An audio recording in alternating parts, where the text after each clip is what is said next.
Reversal needed from their D, and that's a pretty good start. Ball is loose on the ground, and I think Seattle's got it. You gave Seattle so many unnecessary opportunities. Pressure coming again. Goff hit as he throws, and it's intercepted. There is Trey Brown, open to the end zone, and he's going to score. Like, some of these decisions fucking don't add up. I felt like our chances were really good in overtime, and it didn't work out. Smith to throw. Pressure from Hutchinson. Runs away. Great throw. Lock it down in for the end zone. It's over. The Seahawks win it.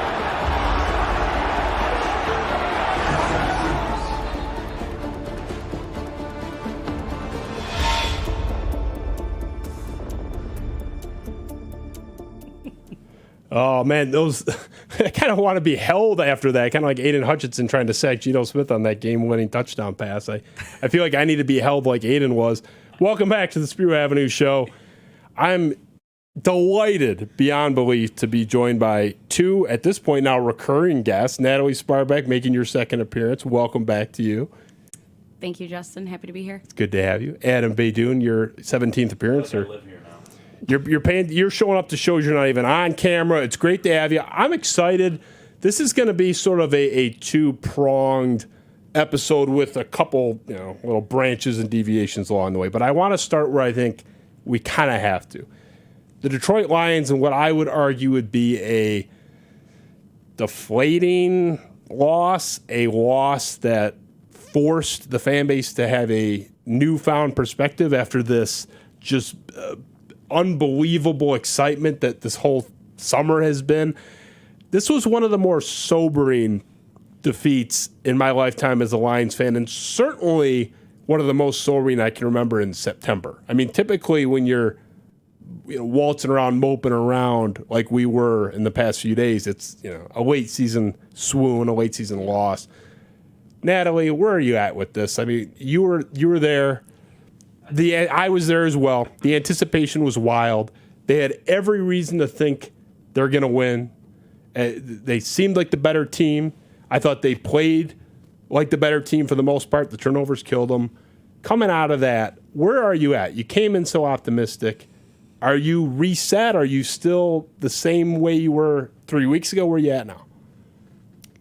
I don't want people pushing the panic button, okay? I understand what happened on Sunday was very deflating, okay? I'm still going through the motions, and we're about to have a game in 3 days. I don't think it's what anybody really expected coming out of that game, to be honest with you. But I think it gets really hard when you go back to 3, 4, 5, 6 weeks ago, training camp, national media, then you go into Arrowhead, and Arrowhead happens, they defeat Patrick Mahomes. I don't give a shit about the asterisk. I don't care about Travis Kelce. They got a road win that they weren't really supposed to win. And you come back to Detroit and it's like, oh, wow. Like, it's go time now. You get the people online that are absolutely 17-0s, all this and that. Like, absolutely not. They lost a game that they shouldn't have lost. Now there's debate as to why that happened, which I think we're going to get into. Is it coaching decisions and clock management? Yes. Is it? So that's where we're going to go tonight, Justin. So that's fine. But I'm not pushing the panic button on this team. I'm not. Well, and here's why I'm more concerned than you and a lot of people. And I'm going to set this up, and then it'll be in your lap, Adam, so bear with me. It's not the loss in a vacuum. You just rolled your eyes at the 17-0. Like, that doesn't really happen. I mean, that's never happened, but even 16-0, we've only seen that twice. It just doesn't happen. Even the best teams, the teams that win the title every year, typically lose 3, 4, 5, even 6 games, okay? We've seen the Giants win Super Bowls losing 7. It's how they lost and why they lost.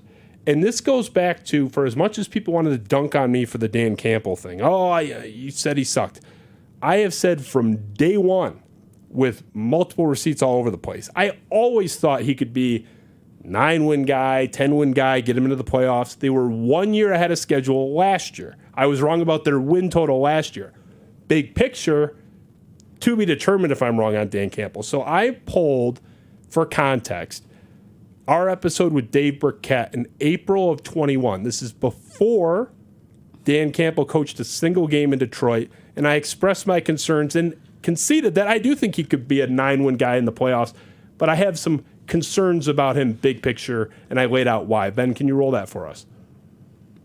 So I could even see Dan Campbell, not obviously this year, but year 3 or 4 being 9-7, making the playoffs. And, you know, a lot of Lions fans, that's fantastic. I have a higher bar, but I could even see that happening. I could see them not going 2-14, not being Rod Marinelli bad. But the problem is Dan Campbell is going to be scheming against, you know, I mean, Andy Reid is probably going to be in the other conference for the foreseeable future, but even Sean McVay, and he's going to out-scheme him for a wild card game or a, God forbid, a divisional round game. I just don't see it. It's like, at best, the best happy birthday Justin scenario I can come up with is he's a cliche bridge to the future. He goes 8, 9, 7, and then he's like the white Jim Caldwell, and then it's like, okay, now we're trying to get that sort of back end of that right this time, which we didn't with Patricia. I don't know. I think it's a bad bet. I don't see it happening, but. So, and we went on for 20 minutes in that conversation, and I talked about all the reasons why, when it comes down to it, I don't trust this man to make the right decision. That was based on no evidence at all other than a vibe. The guy had no experience other than an interim thing in Miami for 5 seconds. I've seen nothing to contradict that, and I've only been affirmed. Ben, can you throw up our graphic on what so many people forgot? Everyone talks about Seattle. And they played for overtime, which they did. We'll talk about that in a second. People may forget this same shit happened last year on Thanksgiving against the Bills, where he was crushed for this same exact thing. So Thanksgiving last year against the Bills, one of the few games they lost in the back half. Had they won, they would have been in the playoffs, by the way, so this is not inconsequential. The Lions have the ball at their 25, trailing by 3 with 2:40 left, all 3 timeouts. The plays speak for themselves. Run, screen pass, run, screen pass, run, incomplete screen pass, quick little 5-yard slant. They use their timeout, incomplete deep pass, field goal ties the game with 23 seconds left. Obviously, most people remember, if you're a Lions fan, the Bills then got in field goal range in like 8 seconds and then won the game in regulation. They didn't even go to overtime. But Dan Campbell was playing for overtime against Buffalo when they had the ball deep in Buffalo territory, first down, 2 timeouts left at the end. They left the game with 2 timeouts in their pocket. It's insane. They lose that game last year when they were moving the ball in that game fairly well. They had 400 yards of offense. Goff was sharp. They were playing for overtime. They didn't even get there. Obviously, we know Seattle, if you can run that, Ben, we know what happened. Same kind of shit, but honestly, even worse. Ball at the 50, trailing by 3, 1:44 left. All 3 timeouts. Short pass, run, short pass. First timeout with 26 seconds left, which is absurd, and you could spend 20 minutes on that alone. Incomplete short pass. Second timeout with 3 seconds left, field goal ties the game. So we all know what happens. Seahawks win. They go in overtime, they lose. Okay. This is the second time in 7 games? Buffalo was on the back half of the schedule last year, Thanksgiving. Second time in 7 games that this guy blew it because he was scared. If they don't do it against Buffalo, they're in the playoffs last year. If they don't do it this year, they're 2-0 and have a commanding lead in the division early. I don't trust them. Adam, am I crazy to look at this 2 times in 7 games? Doesn't even talk about Baltimore as first year. There's been like 7 of these in 2 years, 2 and some change. Am I crazy? Baltimore, Minnesota. We can go on and on. Ben, if you don't mind, can you throw it back up, the Seattle graphic? Because, the one thing you did leave out on the screen with the short run and the short pass, or short pass and then the run, those were 27 yards of offense in total on 2 plays. So they were at the Seattle 23, 27, I believe. And then they let the clock run down another 30 seconds before that short pass. And by the time he was tackled, they called the timeout, 26 seconds left. That's what kills me. Even more than anything. Yeah, we're going to run through Buffalo. It's the same shit. What I don't understand is, there's this Twitter battle going on where win probability matters and what coaches are doing the most for their teams, right? Dan Campbell leads the NFL in added win probability, and that's like a whole thing right now. All the nerds behind their computers are jacking off behind the screen. Everybody's happy. Dan Campbell leads the NFL in the statistical category. Who gives a shit? When he shouldn't be aggressive, 4th and 2 at his own 17 against Kansas City. What does he do? Look, it worked, but again, risk. You get the first down, congratulations. You have 81 yards to go still on the road. Like, you're not getting into field goal position or sneaking across midfield and you just stole a possession. You still got 81 yards to go on the road in Arrowhead. That's not smart. It worked out great. It's not smart, and that'll bite you in the ass 9 out of 10 times in the NFL. And then when he should be aggressive, Seattle, he puts his guns back in the holster. And I don't get it. It's almost predetermined, I think. I think he just decides when he feels like it, he's going to go for it. I don't think there's this huge analytics trend going on in Dan Campbell's brain. I don't think it's capable of handling all the information. There's no pattern. There's no consistency. There is. There's no consistency. And I'm not saying be predictable.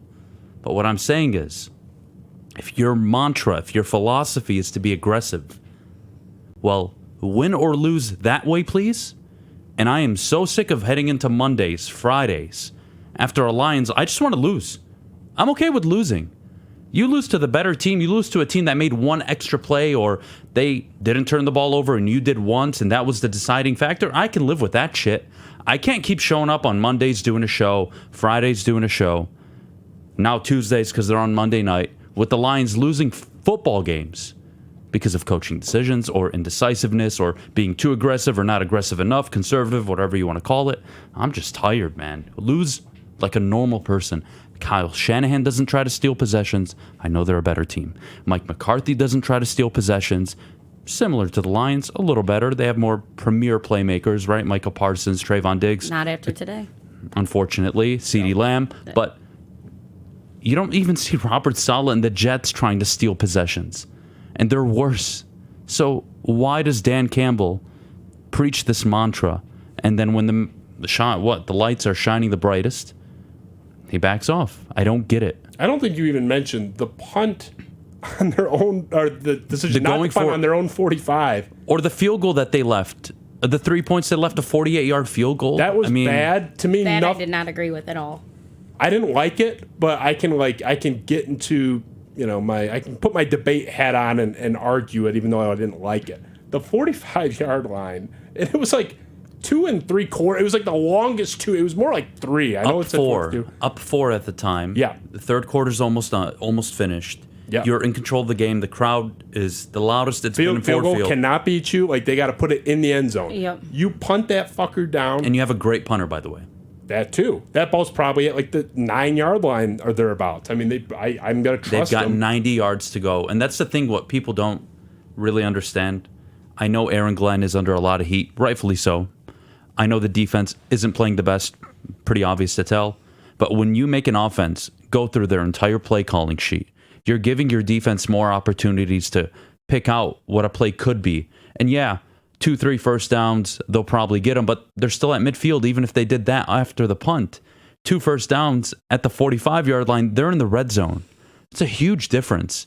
So for Dan Campbell to keep putting his defense that after the game he says played pretty good, even though we all know they played like shit, sucked. But he keeps putting them in precarious situations. I don't get it.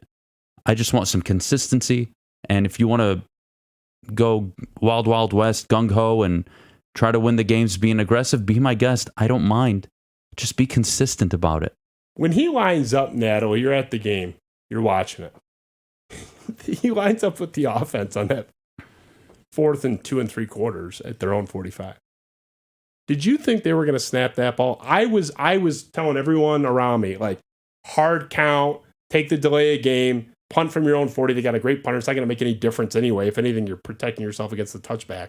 I thought there's no way they snap it. I did. You saw it coming. Because like it, hate it, love it, that's his brand now. Well, it wasn't his brand when he played for overtime at the end of the game. But that's the problem. It's like, if you're going to give me that shit, don't turn that switch off when I actually need it to be on. Right. That's what Adam is saying. It's like, when I need you to have balls, you're shrinking. When I need you to play it safe, you're carrying around your Randy Marsh balls with the wheelbarrow. Like, what are you doing? This guy has no ethos, and this is not a good thing. It's not cute. It's not, it's unpredictable. No, it's just dumb. So you actually thought they were going to run the play. Did you like the decision to run a play there? That was a hard count, obvious situation, I thought.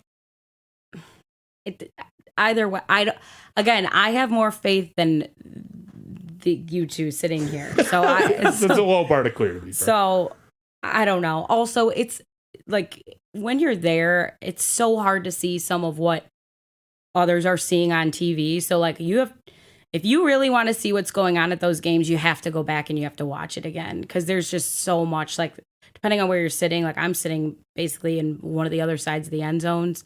So there's just a lot that you don't catch in real time, but I don't know. I mean, there's no argument for it. But they have Jahmyr Gibbs. I mean, how about the actual play call? Jahmyr Gibbs, who in a limited sample size cannot pass block. Maybe he'll get better at it. I mean, it looks like you or me out there trying to pass block. He just got ragdolled, which disrupted the timing. Goff had to rush the throw. That play was actually there. If Montgomery was in the game and blocking, he was hurt. That's another reason why not only are you going for it, the play is dependent on a running back pass blocking who cannot pass block. So there's layers of the failure here. That's my frustration. Is in-game decisions. In-game decisions, as much as it is feel and analytics, you got to be aware of what's around you. You got to be aware of what happens if I do fail. Look, if you want to go for it every time, be my guest. Sure. I don't give a shit at this point. I'm so over it. But you have to be conscious about, is it really worth it? If you want to go for it on 4th and 2 in Arrowhead to ice the game, be my guest. You're trying to beat the Kansas City Chiefs on the road? Do that. Well, no problem at all. But also remember, if you give Patrick Mahomes a short field, he only needs a first down to get into field goal range. So pick your poison. Right. I just would like a little bit more consistency, which it's not even consistency, it's maturity. I think he's immature as a head coach. I don't really think he has a sense of what the hell is going on. And what drives me nuts is the roster's much more talented than it was when he took over. There are expectations going into the season. I'm not saying he has to win 13 games to keep his job. I'd be happy with 10, 11, I think wins the division. But for God's sake, can I show up on a Monday and just accept that? I don't know. Kirk Cousins threw for 320 yards, didn't turn the ball over. Goff went toe-to-toe with him. They just had one extra possession in that game because they got the coin flip at halftime or something. Like, give me something other than Dan Campbell was conservative. He was too aggressive. Turnovers, whatever it may be. And by the way, people only talk about the fumble and the interception because I don't even count that Monroe St. Brown fumble, even though it was a turnover at the end of the half. But whatever. Are turnovers on downs not turnovers? Like, am I missing something? It's in the fucking name. Turnover on downs. You had multiple of them. Yeah. It may as well be. Like what? But it's because we've kind of gotten used to that. Which it's not a good I'm thing. not saying that's right or wrong. Like, I know there are a lot of teams in the NFL more talented than the Lions. I know the Lions aren't contenders at the moment for the Super Bowl. Can they get to the divisional round and win a home playoff game? I think they can, absolutely. Can they win the division? Damn it, they were the favorites going into the year. But where you lose me as a head coach is, how do I trust you to go into Philly, San Francisco, even host them? Like, these decisions, passing on 3 points for a kicker who was money last year between 40 and 49 yards, to pass on a 48-yard field goal, 3 points in the NFL, like, it's almost as if we don't appreciate points and we don't appreciate the simplicity of the game sometimes. Switching field position, how valuable that is. The Patriots had no business on Sunday Night Football being in that game against Miami. You know why they were? They punted the ball effectively, they played special teams very well, and their defense got off the field when they had to. Why? Because they made Tua drive, and when you do that, you can predict what the offense is going to do, and maybe that gets you into a position for a tackle for loss, a sack, a pass deflection, a corner recognizes the pattern, something. Give yourself a shot instead of just, oh man, if I don't get this 4th and 2 at my own 45 in the third quarter, I'm not winning this game. What kind of head coach are you? That's what drives me nuts. I'm not even like Dan Campbell out or anything like that. I just get frustrated because the team's good. You've invested a ton. People believe in the roster. Yep. People don't believe in the defensive coordinator for obvious reasons. And some people like me are going to question the head coach. And I don't mind. And if he goes out, by the way, and has a amazing streak, great. But for God's sake, this is going to bite you in the ass. This is like Jim Caldwell 2.0, but worse in my opinion. At least with Caldwell, I knew he was a pussy. Like, he wasn't going to do anything crazy. Well, that's why they lost the Dallas game. Right. On 4th and 1. So I want to know what my coach's identity is. And I want to get behind that. And if he wins and loses, at least he did it his way, not this, I don't know what I'm doing. Natalie, you tell me. He's not a riverboat gambler because he's lost 2 games of the last 7 because he was a coward at the end of regulation. So you can't call him a riverboat gambler. What is this guy? I don't know. What is his... I mean, the riverboat Ron, when Ron Rivera was on his own with Carolina, it's like he would go for everything and trick plays and shit. It looked like he was pretty consistently wild. I think it comes down to like the end of regulation stuff, that's where things get real hairy. That's where I think, because if you want to label him, you would label him the gambler, like quarters 1 through 3. But Natalie, let me ask you this. And maybe I'm being unfair because I know they had a few injuries at the time, but they went on the road in New England last year. 4th and 7 at their own, 23, 25, 27-yard line, whatever it was, on the road against a third-string quarterback. They go for it. It results in a fumble 6, I think it was, or a pick 6 the other way. It was one of the two. Warren Sharp said it was the worst decision to go for in like 12 years or something. One of his crazy models. I'm not saying you can win games.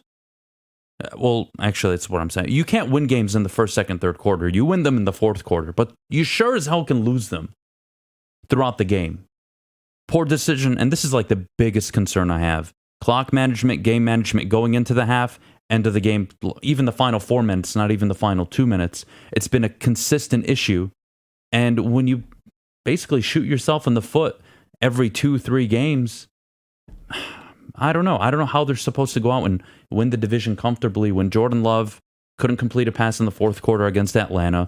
Justin Fields is a complete disaster. Chicago should just blow up the stadium at this point. They're not even a competent franchise at this point. And Minnesota, if they lose on Sunday, they got to figure out whether or not they're going to tank for Caleb Williams or they're going to re-sign Kirk Cousins or ship him out of town. I mean, it's right there for a fan base that has suffered for 60 years, and you're playing with everybody's emotions at the moment. Fuck you. See, this is why I bring him in. It makes me seem like so calm. So you have no problem. Like no, what is you your and I complaint? sat in these. You and I sat in these chairs. Yes, 6 weeks ago. Very comfortable chairs. Very comfortable chairs. Yes. And what did we talked about game management. We talked about in-game or clock management, in-game decisions. Yes. And I said I'm going to give them the benefit of the doubt. And look where we are, week 2. Now, everything you guys are saying is valid. I'm not here to. I hope you're not trying to own me because I really agree with you guys. No. But that being said, it's week 2. If this was like week 7, I'd be like, this is effed. What are we doing here? Because again, now it is year 3. There, like he said, there's expectations. I don't want to say give it a couple more weeks, but I don't mind that, honestly. I think that's a great answer. To say, like, I want to see this play out, because he's not going to get fired midseason. That's not going to happen. No, I don't. Barring a horrendous 1-7, 2-8 start. But even then, I don't think he'd have to kill someone. I don't think Dan is going to. He's going to be there. Yeah. Give him the benefit of the doubt. I don't actually mind that answer. But the question I'm asking, which I don't think anybody has the answer to, is what we've been talking about. What is his identity? He talks a big game for a guy that goes against his own ethos when it matters the most. And again, if you want to go for on 4th and 2 at the Kansas City 45 or whatever it was, 43, to try and potentially win the game, I'm all for it. Be my guest. That's what you need to do to beat the defending Super Bowl champs. Don't get me wrong. But when you make that decision, also understand you're giving literally the best quarterback and best head coach in football 17 yards to get into field goal range. But you keep talking about that, and I get, like you're saying, like his aggression, sometimes his non-aggression and inappropriate times. I think that Arrowhead game, I don't want to say there was no expectation, but I think it was very much just like, hey, we're gonna have ourselves a day, and we're gonna go out and we're gonna just for lack of better terms. We're going to F around. We're going to do what we do. I'm going to be Dan the Gamble Campbell, and we're going to see how this plays out. Which was fine because... And that's truly how I feel. Now, I do feel very differently about Sunday. I think that there was... Well, they're two different games. Right. If you do that on the road against Kansas City, I fully understand it. Even if it backfires and you lose the game. I can understand trying to steal a possession or two against the defending Super Bowl champions. Yeah. It was such you're not underdog mentality. Sorry, I don't want to cut you off. No, you're fine. Go It ahead. was such underdog mentality going into Arrowhead. There is no reason why we should have left Ford Field on Sunday feeling like that, and all of us sitting in these chairs 3 days away from game day feeling how we're feeling now. It just, I don't want to say it's inexcusable, but it just was unnecessary, right? The loss. The lack of it was urgency unnecessary. after the second first down when they had all three timeouts was the end of it. That Here's the bottom line. We even the people that love the fourth down shit, they were one of the bottom 10 teams in conversion rate in 21, even though they were going for it every 5 seconds. They weren't top 10 last year. They were middle of the pack. And in this itty-bitty sample size, they were 1 for 3 in week 1, 1 for 3 on fourth down in week 2. 2 out of 6. The good teams in this league any given year, the top 7 to 10 teams, 60% and above, 59.2 and above. The Chiefs led last year with like 77. I think the Eagles were like 76. The good teams, the teams that are good at it, are in the 70s. We're 1 for 3 times 2. We got lucky that the Chiefs couldn't catch a ball. I mean, I don't even talk about the injury thing. The injury thing I don't care about. That always happens. What doesn't always happen is NFL receivers dropping 4 passes, one guy in the same game with the ball right there. That was not that, and there's no asterisk. Believe me, I'm not going that way. But I'm just saying there is a very easy world where I could get to this team being 0-2 right now, in large part, because of this nonsense on fourth down. And the fourth down stuff is not even close to as egregious as this playing for overtime shit. If you were, and I talked about this with Adam the other day, if you're a Seahawks fan, Natalie, or you bet them and you got your mortgage on them, what are you hoping the Lions do there?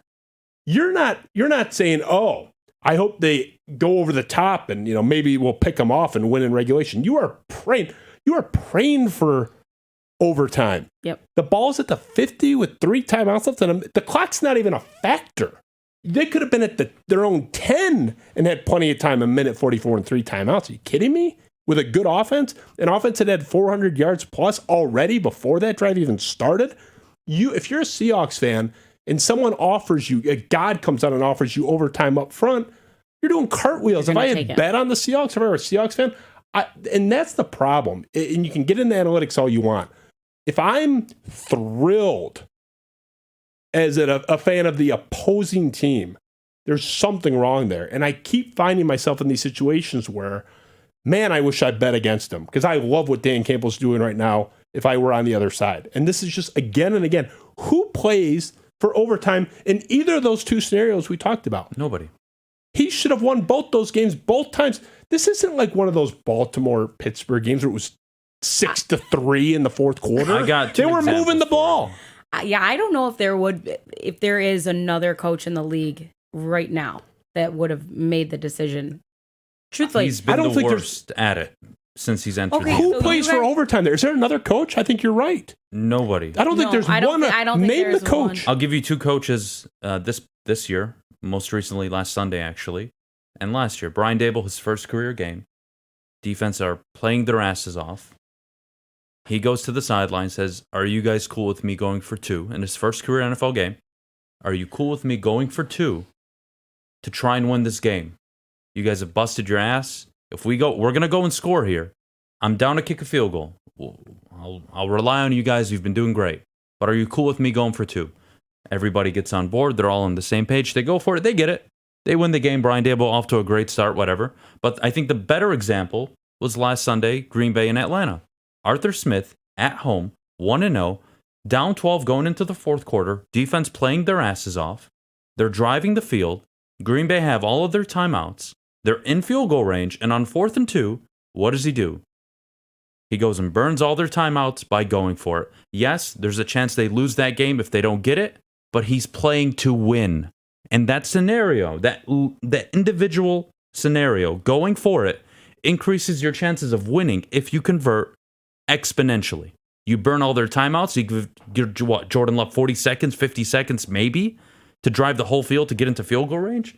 Like, that's playing to win, not going for it on 4th and 2 at your own 45 or 4th and 2 at the Seattle 28 or whatever the fuck it was. That's a fool's game. It's just, it doesn't make sense. And I'm all for the hindsight 2020 people. Oh, well, if they got it, shut the hell up. That's not the point. The point is every other qualified NFL coach right now doesn't do this shit. Yet we're sitting here in Detroit as the most losing franchise in NFL history saying how amazing this is. This guy is ahead of his time. Fuck you. But even the body language of both that Buffalo game last year, which ended up costing them the playoffs in hindsight, and this game against Seattle. He was tense. The body language of that last drive, because there's some people out there that are like, oh, actually, they took that one shot downfield, just like a 9-yard pass to Amon-Ra St. Brown that was incomplete because Goff was hurried. Oh, yeah, they were going for it. They'd already like a minute and a half off the clock. I mean, that was already, like, they had already chosen their path. Their entire approach, just the way they walked to the line, the plays, the fact that they ran the ball multiple times. They weren't trying to score a touchdown there.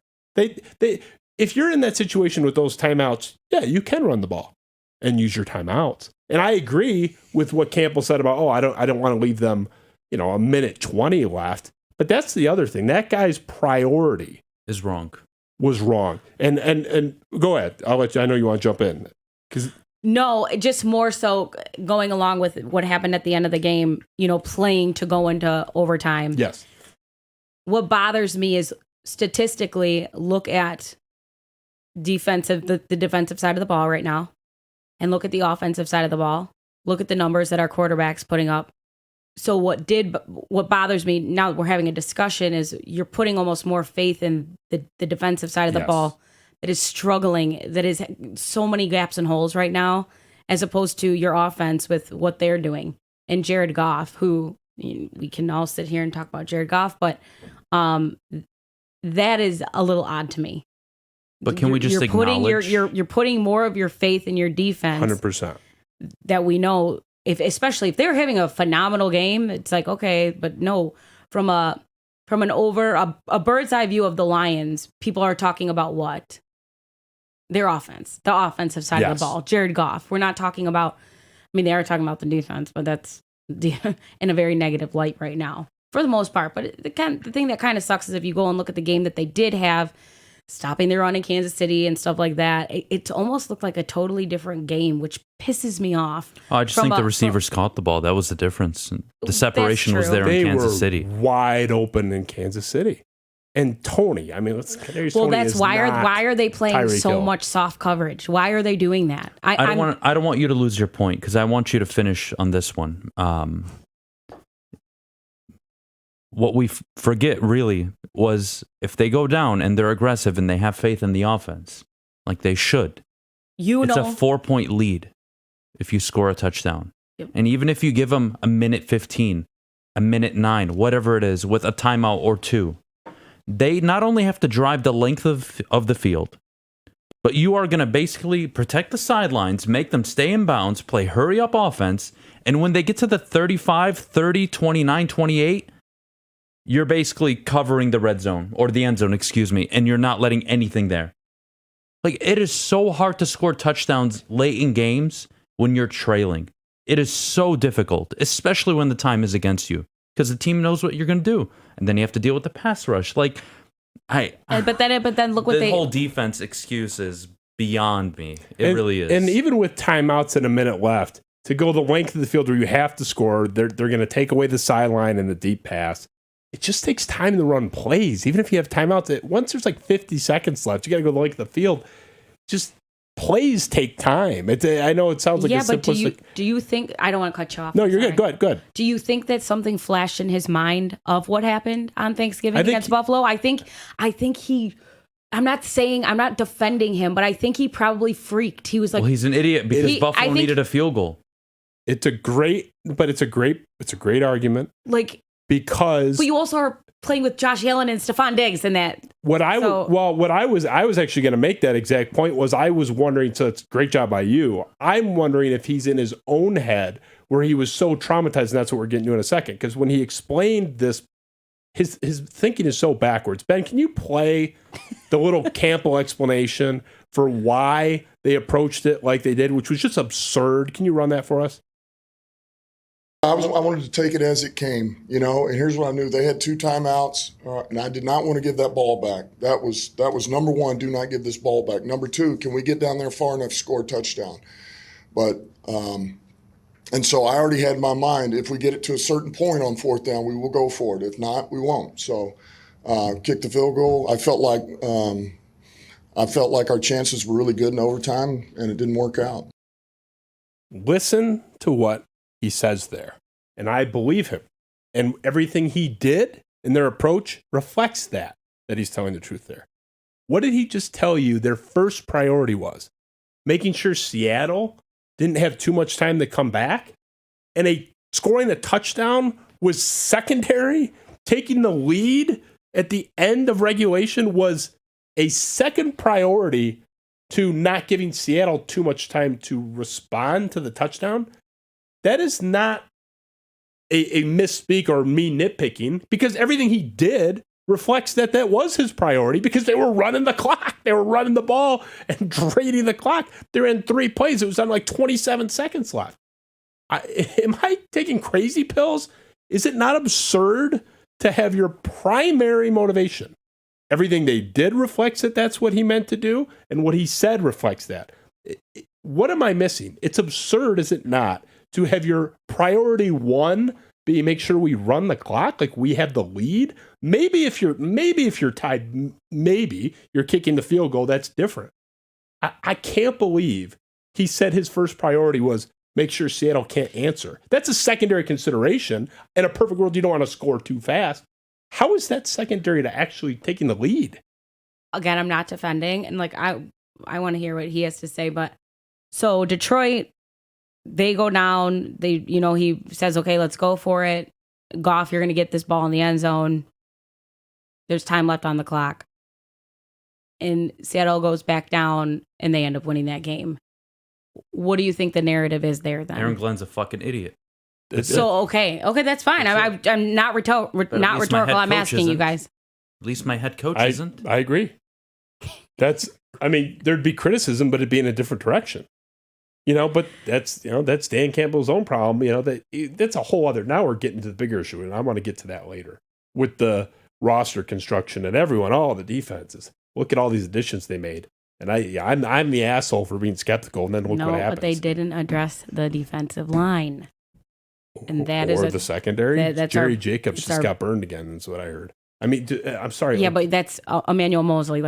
I don't think when bringing him in, I really in my heart thought that they're like, he's going to go by week 1, by week 2.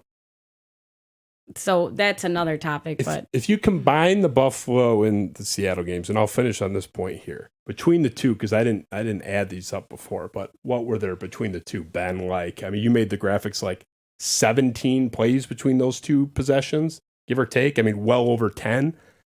They took 1 deep shot combined. 1. And that was in the third, and I think it was 3rd and short. It was the Bills game. They took the 1 incomplete deep shot to Amon-Ra, incomplete. No problem. How do you run 1 play out of 17 in those 2 situations combined? Anything longer than 8 yards. I can't. Everything was run play, screen pass, 6-yard slant. In 17 plays, I get 1 deep shot when you're going for the win. I can't fathom it. If there were 40 seconds left at the 50, down 3, and 1 timeout left, I would still be like, hey, yeah, get me the first down. I got to get to the 40, so I had at least a shot at a field goal. That's priority 1. You got to get in range. But I would want my team taking shots. I would want to go for the win then. A minute 44 with 3 timeouts? They could have had half that time and 1/3 of the timeouts, and I would still think his approach was absurd. I don't even know what to make. There's not, and you said it, Natalie, there's not another coach in the league that would manage it like that. It's insane. Anyway. Well, he's our coach in Detroit, Justin. So leave Dan Campbell alone. He's fine. He's 2-15 in Nice September. 33% fourth down conversion rate. Don't interrupt me.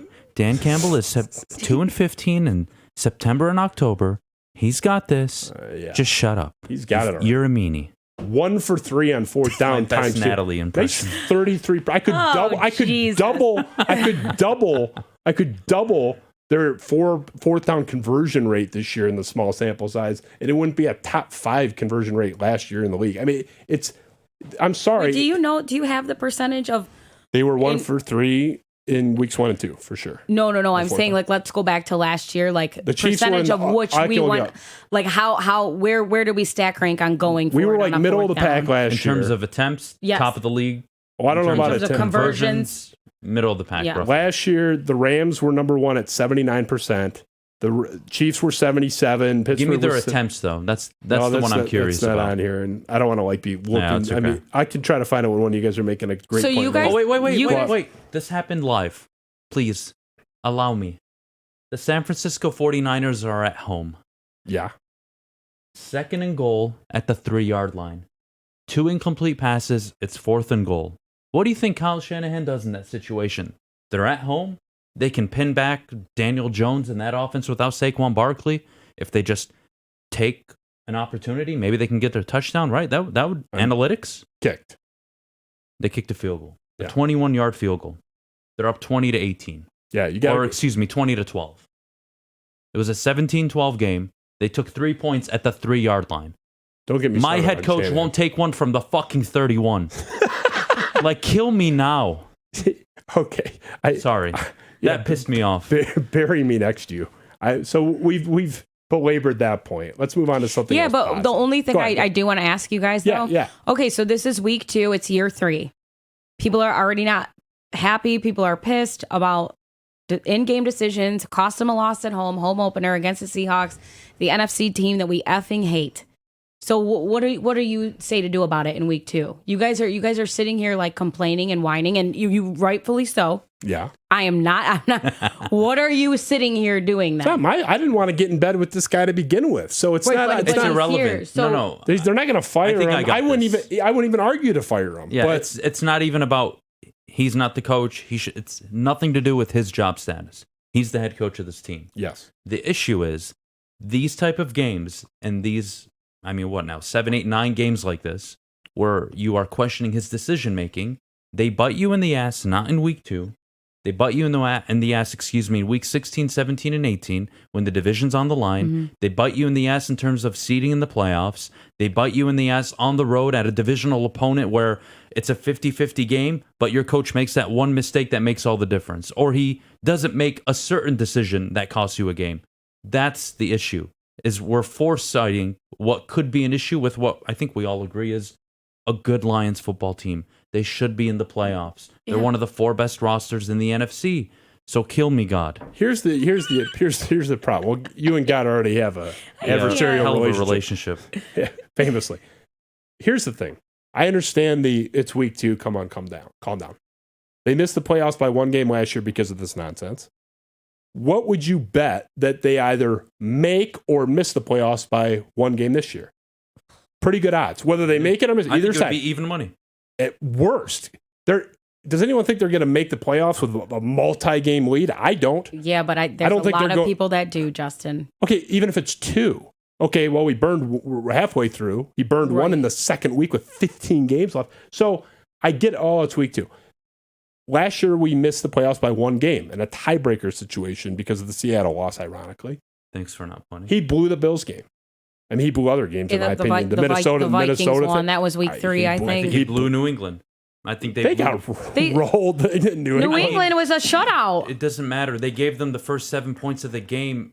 No, against his the coaching was third-string quarterback, garbage, but yeah. they were dead on arrival, in my opinion. I'm not. He was horrible. That may have been his worst game. I don't think it mattered. I think they walked off the bus. They were losing that game, in my opinion. Minnesota, he blew it last year. We already talked about Buffalo at length. Blew it. They missed the playoffs, not even by 1 game. This is a tiebreaker. They lost. So this whole it's week 2. It's too hard. This league's too hard. You can't blow even 1 game like that. And how many mulligans does this guy get? Adam and I have talked about there's like 7 games And that's- out of like 37 that this guy has. lit his team on fire. I don't. This is not. Someone on 97.1 today called in and was like, "Hey, I think he's still learning." Year 3. How long is this internship? This is the longest training module I've ever heard of in my life. I thought it was absurd to learn on the job his first year. This is the NFL. This isn't a high school. If you told me that about my college coach, I would want to smack you. NFL? But even if you wanted to make that argument, not now. Not in year 3. And that's the thing. It's like, oh, it's week 2. It's one game. Calm down. They lost the game. They lost the playoffs last year because he blew 2 games. One of them exactly like this. Odds are they're either going to make the playoffs with one game, 1 game lead, or win a tiebreaker, or miss it by 1. I would argue better than even money. I would bet anybody that right now. They either make it or miss it, but with a 1-game gap in either direction. That's just, I would bet that. I think they're too good to suck, and I don't think they're good enough to win 13 games.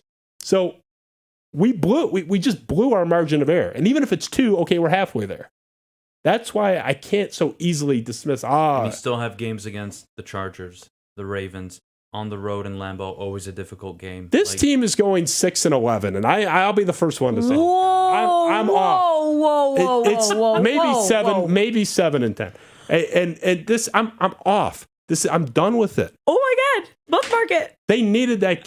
Go ahead. Even if I'm wrong and they win 8 or 9, this team will not be in the playoffs this year. That you can bookmark. It's just a matter of degree. Wow. And at that point, who cares? If I'm wrong and they win 8 and miss the playoffs, or 9 again and miss the playoffs, who cares? What I am confidently saying is this team will not be in the playoffs. Injuries are dropping like flies. Nice defense. How's Jahmyr Gibbs going with his 12 touches? I mean, what the fuck are they doing?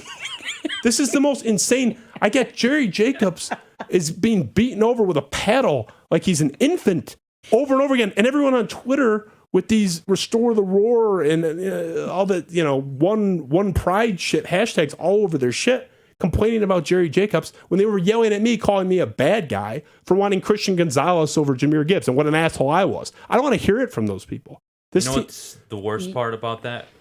Before we close the chapter on the roster? Yes. There are 6 defensive tackles, rookies, that are ranked in the top 50 in terms of overall grade according to PFF. And there are 7 secondary players in the top 35. Jeez. Wonderful. Think about that. Look, I'm not going to be the guy that comes up here and says, I love the Jahmyr Gibbs pick. I don't. I hate it to this day. I did a segment on my show explaining why running backs are devalued and why they don't get the second contract. And even when they do, it doesn't mean you win any games. And that the San Francisco 49ers at the moment are the anomaly because they pay their quarterback $1 million a year so they can afford to go out and get Christian McCaffrey. But you look at all the quarterbacks taken or running backs since 2015 in the first round. They maybe, if they're lucky, have 2 1,000-yard seasons from scrimmage. Zeke had 4, he's the outlier.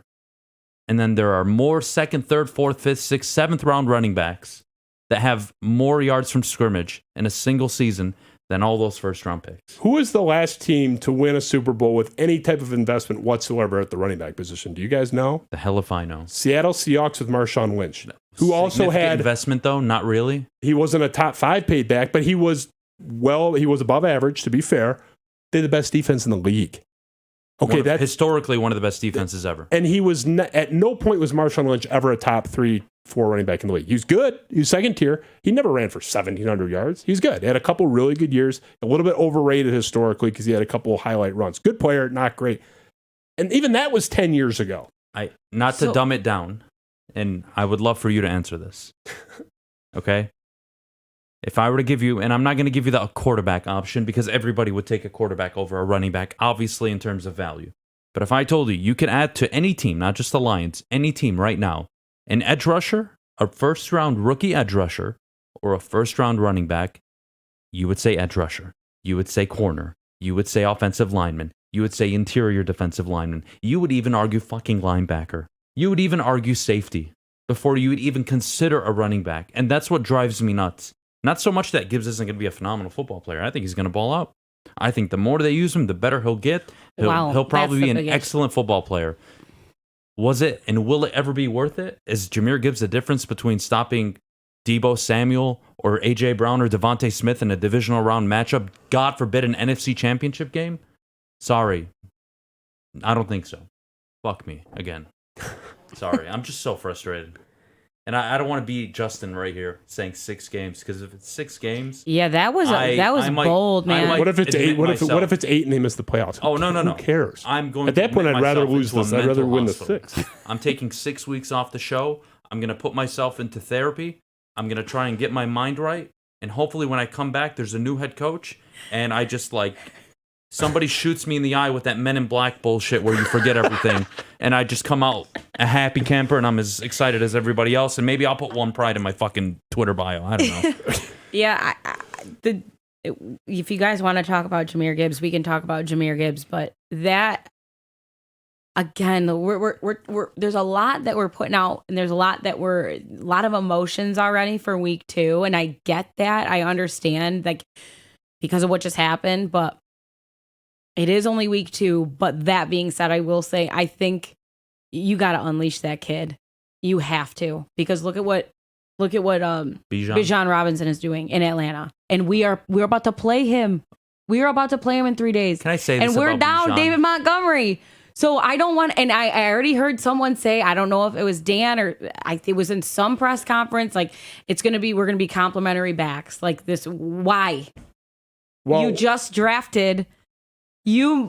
But you're thinking old school. And this was the one argument I did make where I'm trying to make it make sense. You want him to hold off. No, I believe the future of the NFL, the future of the running back position is 60%, 65% even pass catcher and 35% bell cow, which you can do by committee. I didn't say for him to be a bell cow. Oh, I know. I'm just saying I think that's the future. So I'm okay with that. But even then, a first round pick, even Bijan.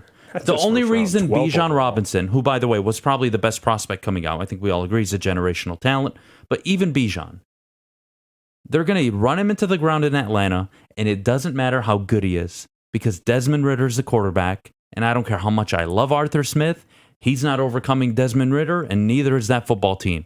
He's not Kyle Shanahan. They're not as talented as the 49ers. It's just, there's a ceiling there. So even if you get Bijan, congratulations, you're still quarterback deficit against 17 other teams every year. Let's put up Bijan versus Jahmyr Gibbs, Ben, because we actually prepared that as part of the program tonight. So let's throw that up. So obviously 2-game sample size, 255 total yards for Bijan, 1 touchdown, PFF score, which I'm a PFF guy. I'm not beholden to it, but I like it. 86.1, one of the best in the league. And Jahmyr Gibbs, 70 total yards, no pay dirt, 66.5. Natalie, when you were in that chair, 2 months ago now, whatever it was, you actually said you liked Jahmyr Gibbs more than Bijan. A 2-game sample size, I'm not going to be like, hey, come on. There's no toll for you to pay. It's way too early on that. But are you a little bit concerned about the disparity there? Because so far, Bijan looks like a much better player. I'm not concerned. I'm more just disappointed. Like, what are we doing here? Hello, you traded to go get to you traded up. You gave away your 6th pick to go get him. So again, what are we doing here? And I did say that because the way that I thought they were going to use him, he was going to be your slot, and he still very well could be. But what's the math? Well, because that's if you put up the Bijan next to Jahmyr, I think it's almost unfair to judge just because he's not getting the carries, he's not getting the touches, he's not getting the targets that Bijan is. But he had 7 catches against Seattle. To my point, yeah. I want him utilized more. And I guess I'm still so confused of the whole Ben Johnson press conference coming out being like, hey, by the way, we're going to use him in ways that you guys would never think. Well, yeah, does that mean just not utilizing him at all? No, I think they meant they were going to open up the Madden playbook and just run him on a simple out and in and use him as a decoy and target him 9 times a game. I don't like that. And I'm not down with that. 3-4 yards of pass downfield. So, Darren Sproles. See, he's nowhere near Jeff Okudah bad because no one has ever been Jeff Okudah bad. Okay, you can't even put that on the same map. No, I just said he's nowhere near. Okay. But I'm just full disclosure, Natalie. I'm sorry if I offend you with this. I'm here for any Jeff Okudah. shit talking. No, one's gonna offend you with this. Compare Jahmyr Gibbs. You can't I'm not. compare that pick. But no, I'm not. And that's why I preface like I did. I want to make that clear. But there is one similarity. The argument for which I rejected from the beginning, but the argument if you were going to make it for Jeff Okudah being the highest drafted corner in 20 years was, okay, at least he's going to be good right away. So when he stunk in the preseason and stunk in the first few games before getting hurt his rookie year, everyone's saying, oh, come on, it's too early. The entire argument for taking him, the justification for this complete and total outlier was at least day one plug and play. He'll be not just good, great. And that was the one thing. He could have been very good and I would have hated the pick on principle. He wasn't even that. So it's similar to Gibbs in that we heard a lot of those same arguments. Okay, I know. Running back at 12, not great, whatever. But that guy's going to be electric on day one. I mean, wasn't electric last week. They had a couple nice moments against Kansas City. Haven't seen much yet. So, no, it's way too early. I'm not burying him. But if we're into week 7 and the guy hasn't really flipped an entire game or two with, 75-yard touchdown run that he created on his own, I'm sorry. The only reason to take him was he's going to be great right away. Not in week 10. Now. Yeah. It's already too late. He's already behind. The only way this made even a little bit of sense was week 1, game breaker. Week 2, game breaker. He already failed. Doesn't mean it can't be rectified. He can catch up, but this is already behind the 8 ball. He probably will be a good player. I never hated Jahmyr Gibbs, the player, but you rationalize this. Oh, Okudah, he's young. Oh, Gibbs, it's too early. When 85% of the argument in the first place for taking them in this massive exception was the immediate plug and play readiness. This is different from judging a defensive end that's taken. Hutchinson got off to a slow start. Not as concerning because, hey, they did the right thing. He was the best prospect in the draft, fell to him at 2. I can wait. If you're going to make that exception, that guy better be balling out on day 1. I completely agree. And we're not there. And if he had had a B- game or a C+ game, they beat Seattle. He didn't. They're going to miss the playoffs by 1 game, right? Or make it by 1 game, well, probably. You have them at 6-11, so. They're going to miss the playoffs is what I have them at. Damn. 6 or 7 wins. Missing the playoffs it wouldn't break my heart. But what it would do is build a wall that would be pretty tough to break down ever again. Is this week must win? This is a rare week. They'll 3. They'll be 1-3 if they lose to Atlanta. Because they're going to Green Bay. Yeah, they're going to Green Bay. Oh, yeah. Where they're like 2-21 all time. Where they won't be able to prep for Jordan Love. Not that he's some mystical. But Green Bay has a good creature. roster, though. But it's still a short week. It's essentially walkthroughs and rehab. Yeah. Green Bay, it's actually in favor of Green Bay because the Lions will have a full week to look at Jordan Love. I hate TNF. I'm done with it. I'm done with it. I'm done with it. It's such a fraudulent product. It's crap. It's all a money grab. Like, we already don't have half the effing starters out of the league. I disagree and with it's both week of you. Ew. Enough. You like it? Enough. What do you want me to sit with my wife next to the fireplace on a Thursday night? Or me sitting there? No, I want football? my players to be able to dress past week 2. It's a 53. I don't need 18 ACLs blown out. It's a 53-man roster. I got college on Friday night now every night. I'm done with it. Like you got the Spiro Avenue show on Thursdays. It's like, what if entertainment? I'm with Natalie. It's the first thing we've disagreed on in 2 years. I mean, I like having football on. I love it too. Right. We're with you on that part. But like if we're like the god over the league trying to do the best thing for the sport, no way. Who thinks it's a good thing for the sport? Like for the sport, not for the money, not for the bank account. That's the argument. Like for the Fair. Sport. I'll give you that one. It's a bad thing for the sport. The games aren't good. Guys get hurt. Well, what happens is that they always schedule these games. Oh, rah, prime time. We're going to put these people that barely made the playoffs into all these prime time slots. And then the next season they suck. It's like an up-down thing with the way that they schedule these games. It makes me mad. You asked the question, is it a must-win on yes. 1,000%. You do not we already know statistically what this team does at Ford Field as opposed to being on the road from a win percentage. I wish we had the stat. I think it's much better at home.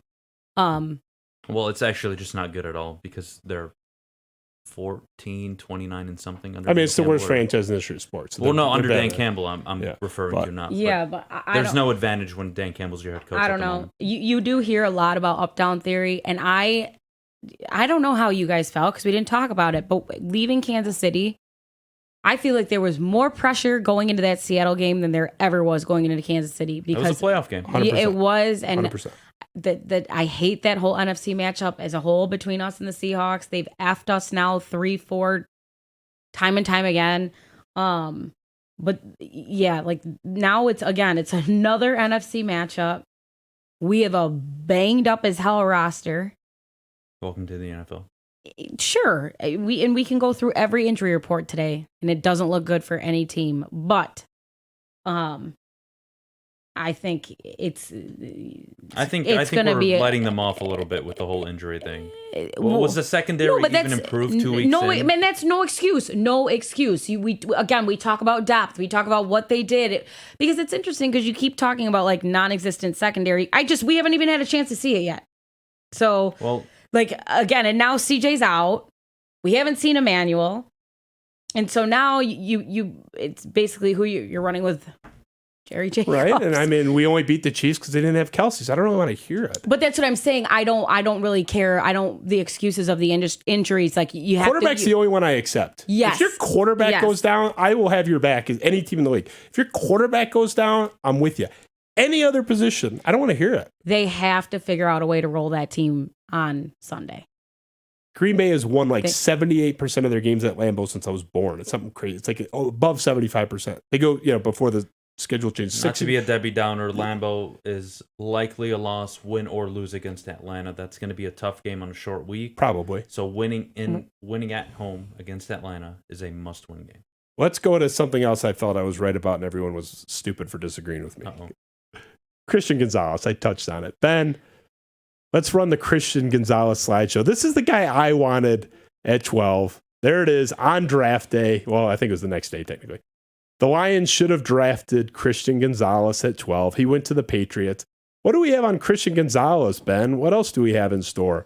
Oh, all-pro wide receiver Tyreek Hill admits Patriots rookie cornerback Christian Gonzalez is real good. He did a number on Tyreek Hill. Tyreek Hill was very frustrated against Christian Gonzalez. What else do we have, Ben? Oh, he's the third best cornerback in the league so far through 2 weeks. As a rookie, a guy who's 21 years old, by the way. A 21-year-old quarterback has been the third best quarterback. Now, it's only 2 games. This guy has been absolutely dynamite. You think he would have flipped that outcome instead of Jahmyr Gibbs if you could put Christian Gonzalez instead of Jerry Jacobs in that game against Seattle? Can I be pessimistic? They're 2-0 right now. Can I be pessimistic for a minute? What was I being? Optimistic to an extent. But Go ahead. One, you should have showed the tweet where I commented under you and I agreed with you. I was supporting you because you were getting a lot of shit for it. Okay, constantly.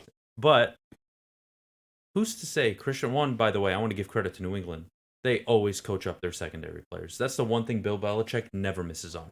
J.C. Jackson, all pro with New England, goes to Brandon Staley, who is Brandon Staley. We don't even want to talk about that right now.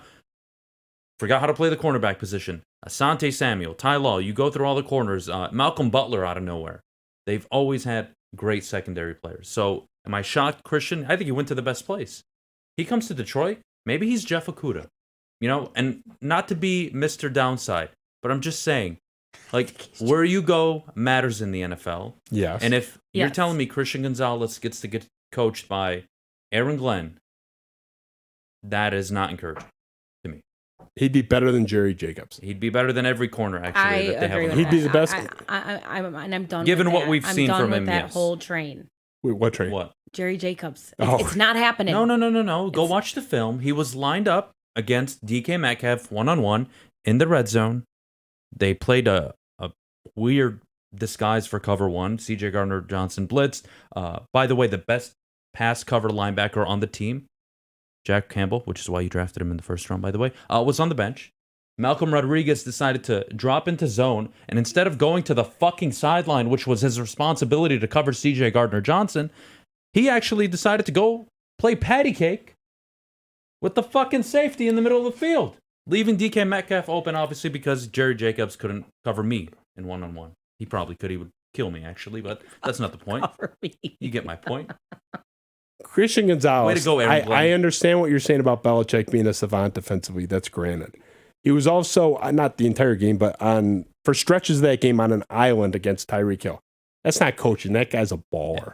Hey, go cover Tyreek. Well, that's the issue. That's not Belichick's scheme. He's just great. He's a hell of a player. You were on this before anybody, or to my knowledge. So if anybody was on this before, I apologize. But for my Twitter feed, Justin was on this via text and Twitter. Even when the Lions went out and got Mosley, Sutton, and Johnson, good signings. Obviously an upgrade because of what the secondary was, but you didn't get a DJ Reed or a Sauce Gardner or a Patrick Surtain. You didn't get somebody where you just don't have to worry about that side of the field. You got a good number 2, a hurt number 2, and a safety who benefits from an amazing pass rush in Philly and 2 shutdown corners in Philly. I can argue CJ Gardner cost them that game too with that ridiculous the penalty personal foul, which is was the stupidest thing I've ever seen. Are we talking about the ski masks or no? No, that's actually banned as a subject. Okay, thank you. Okay, I'm sorry. That would have been second and goal from like the 19, which is, second and goal from like almost the 20 is really tough. I don't care how bad the defense is. That penalty to me, because I was sitting near that was a momentum changer. That made 3 into 7. It was a huge 4 points. Sometimes I do. It's another question I have, like with the Campbell stuff. Like, it's always just like a pat on the bum. Like with those guys, when those penalties happen, it's like, are they ever getting lit up? Are they ever getting lit up? Has he ever done that? And not rhetorical. I'm asking a question. They fired the one guy that yelled at Jeff Okudah in year 1 of the camp. Where was that? Aubrey Pleasant or yep. Yeah, it was lighting up Okudah. The one guy that actually had like a little bit of fire, they got rid of his ass. And but also in fairness, then that was the whole turnaround. I'm not criticizing the firing. I'm just saying they had one guy in the whole staff, and he's not even there anymore. He's sitting in Green Bay now, so I'm not lamenting his absence. I'm just saying that they really only had one guy like that, and he's not even here anymore. All right, we'll finish here with the Lions, and we'll go to Michigan State really quick. What happens? We all agree it's a must win. What happens against Atlanta? I have no idea. I was convinced they were going to beat Seattle. I think it's a 50-50 game. First of all, yes, the Lions are tied, I think, for 9th overall in rush defense, but that's a bullshit stat because they've played the Seahawks, who've attempted the 3rd fewest rushing attempts in all of football, and the Chiefs with the 8th fewest. So what the hell does that even mean? These teams don't run the ball, and it's hard for me to take you seriously when you give up 300 yards a game in the passing game. So that's number 1. Number 2, Arthur Smith, I think he's done a hell of a job in Atlanta. Yeah, you're so high on him. I love him. He was my pick for Coach of the Year. I said the only guy that could beat him out for Coach of the Year would be a division-winning Dan Campbell Lion team. I think Atlanta, to me, were the lock for their division and to make the playoffs, whatever. Anyways, the way they're using Beydoun is so perfect. They keep him on the outside. They set him up with bubble screens. They toss it to him. They get him in space. And then they use Tyler Algier to run between the tackles. It's perfect. They have their formula.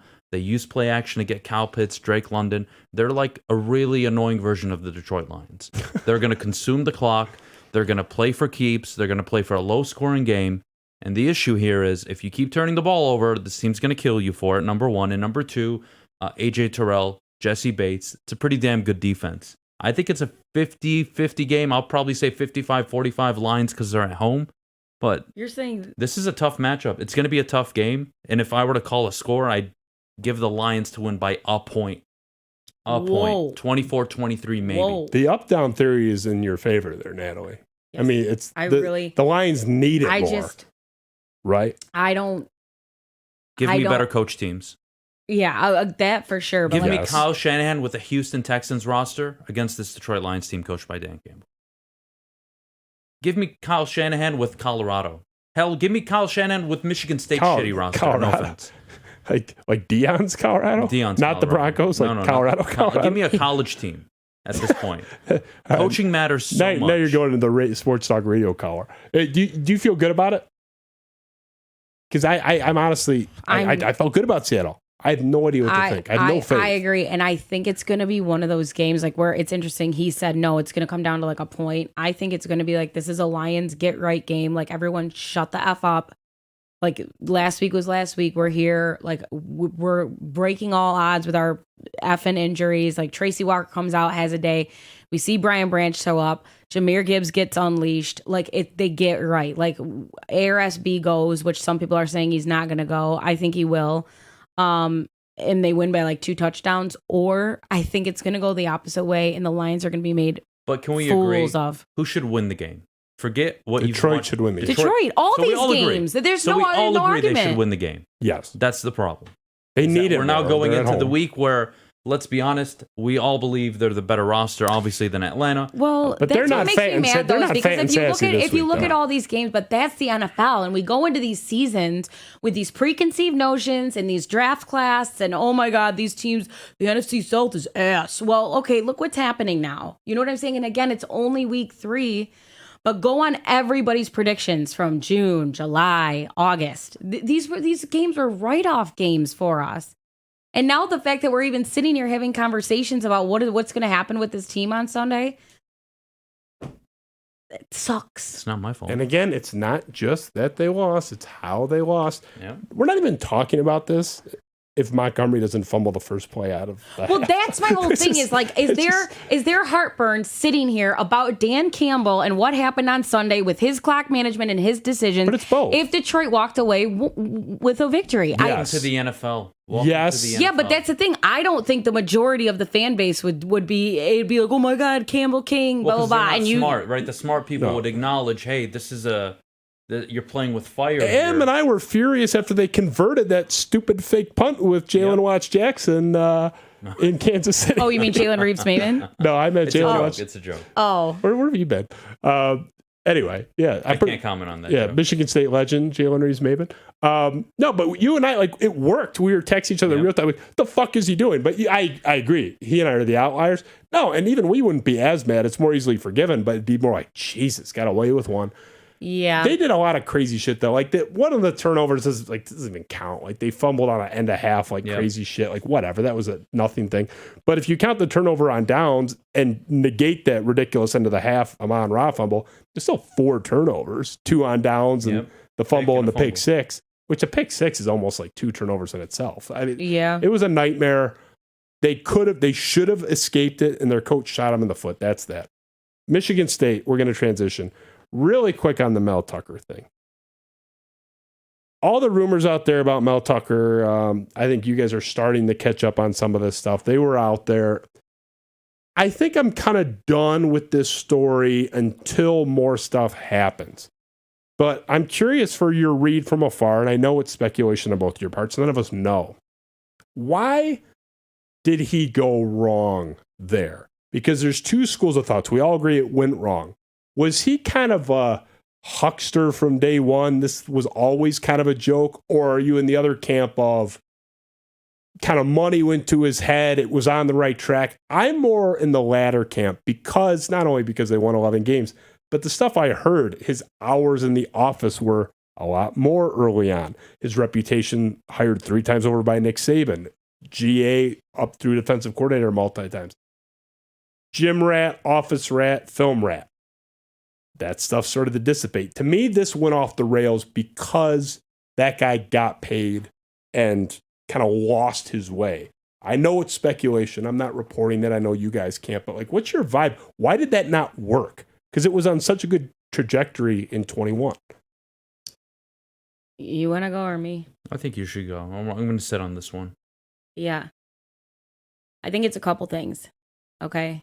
I do think that it was an abuse of power. And this is coming from a woman's standpoint. And I already told you, I don't know if I should say this out loud, but I'm not some like feminist girl. Like No. That's not my style. That's not your That's MO. not my style. I think it was an abuse of power to an extent. I think, was it money that went to his head? Was it press that went to his head? Was it his whole era that went to his head? Yeah, we can argue all that. Kind of going into what the last 12 months, would we say 18 months, it kind of just like, what's going on with this program? Where I think a lot of people started to throw their hands up. On the other side of the coin, why does something like that go to a man's head? And I don't want to just put it on men because, right, everyone has their issues, but You could. I mean, men have a history of going off this cliff. That's my whole point, being it. like, it's a lot of that with who these people are is innate. I really believe that. Like someone that would commit adultery on their spouse, like a lot of that's innate to me.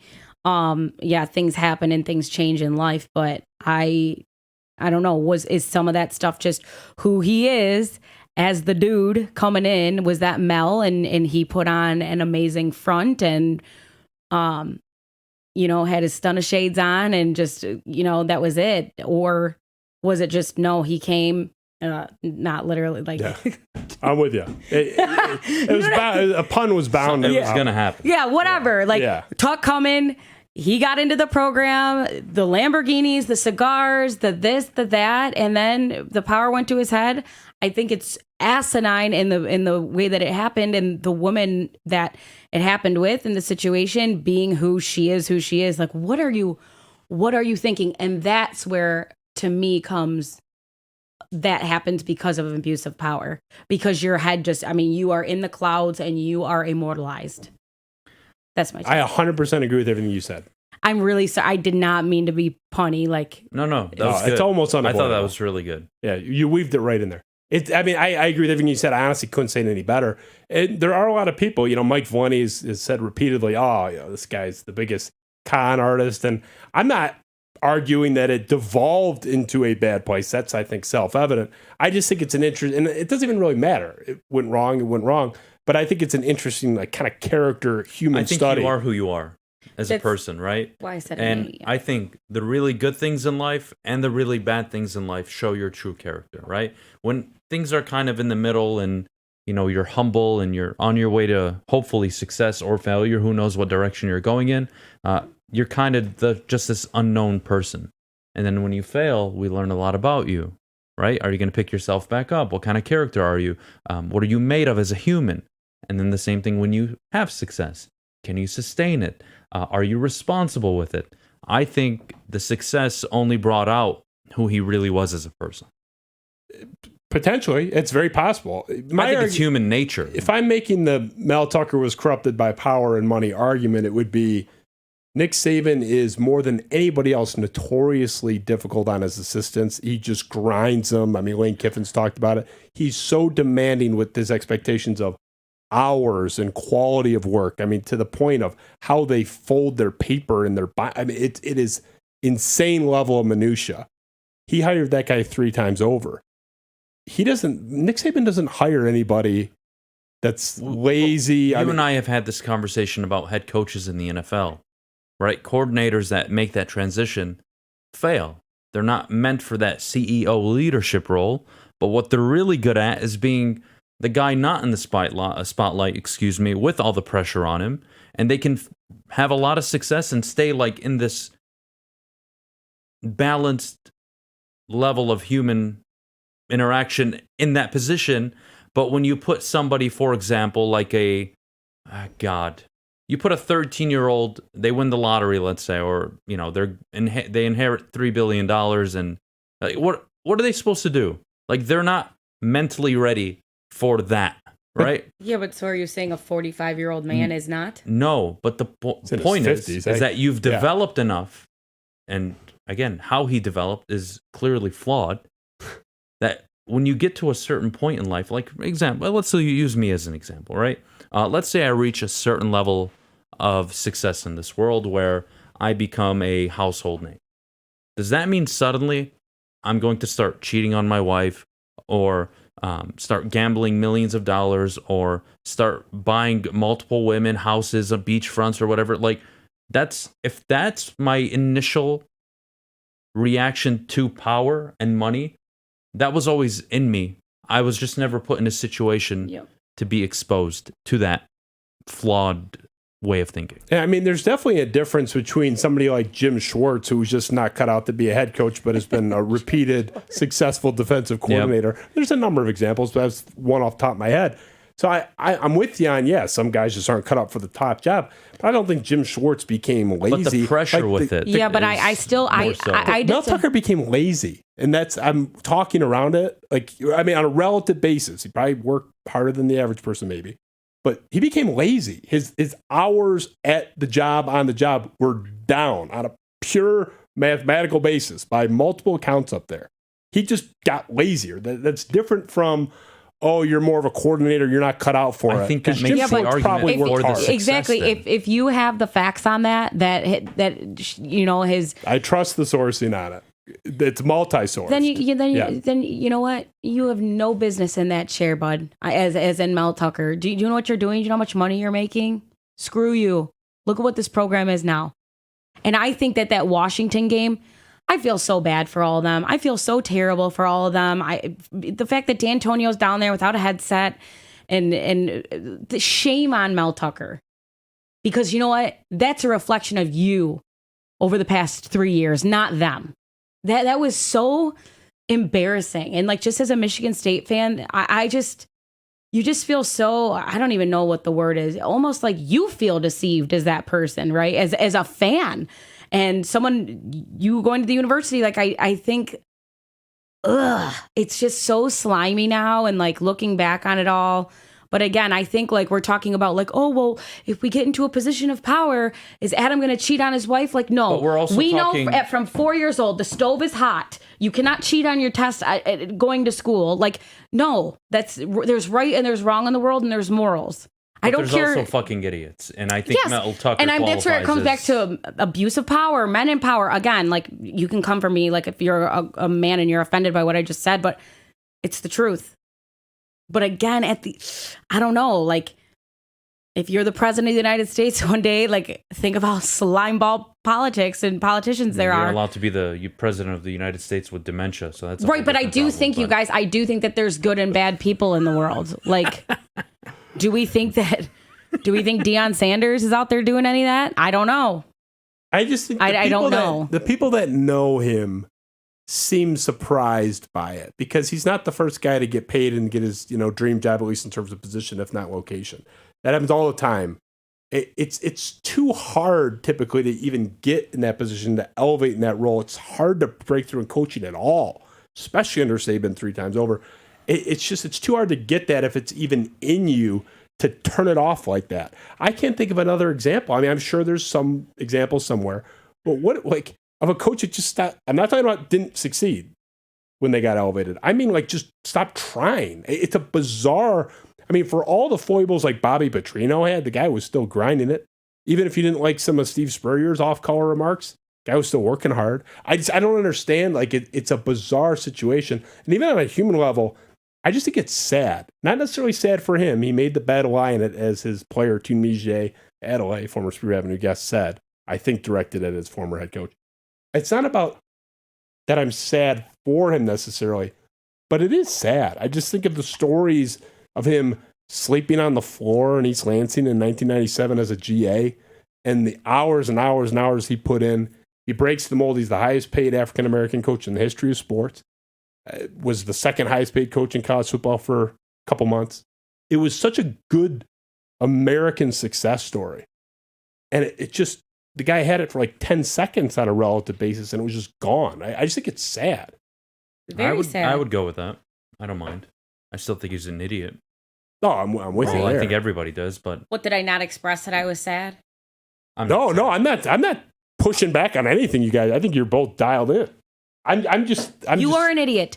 You are a public figure. You are a very, very, very, very big public figure nationally. People know who you are. You have a wife. You have children, and you went and made an idiotic mistake. Sorry. Well, that's the only thing. Well, let's not. Who can defend that? People are going to enable that to be yep, 18-year-old grown men, this is what we do when we get into power. You can go and mess around on your wife. You are responsible for a whole new generation of adults that are going to hopefully run this country.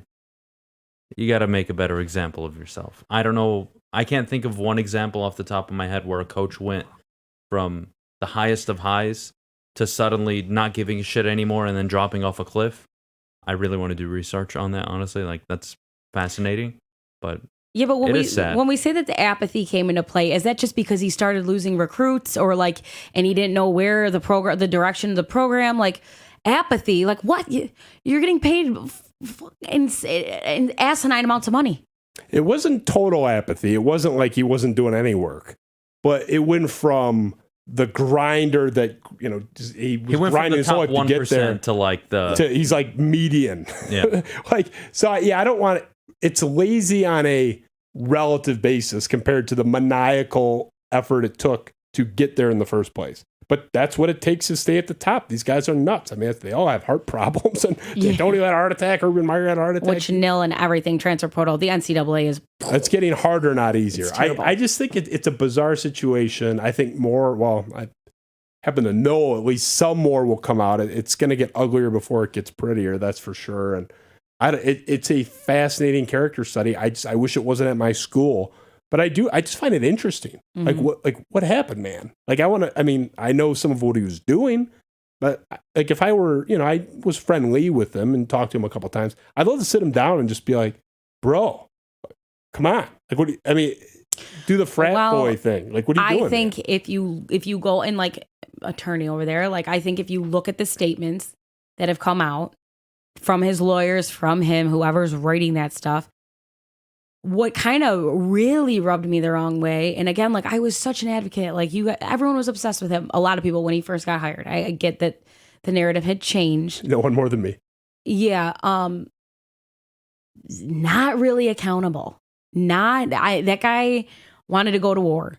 And it's just kind of like, if you really were like, hey, like, this is not who I am as a person, and I really tarnished my character, and I made a mistake, a very, very severe, detrimental mistake.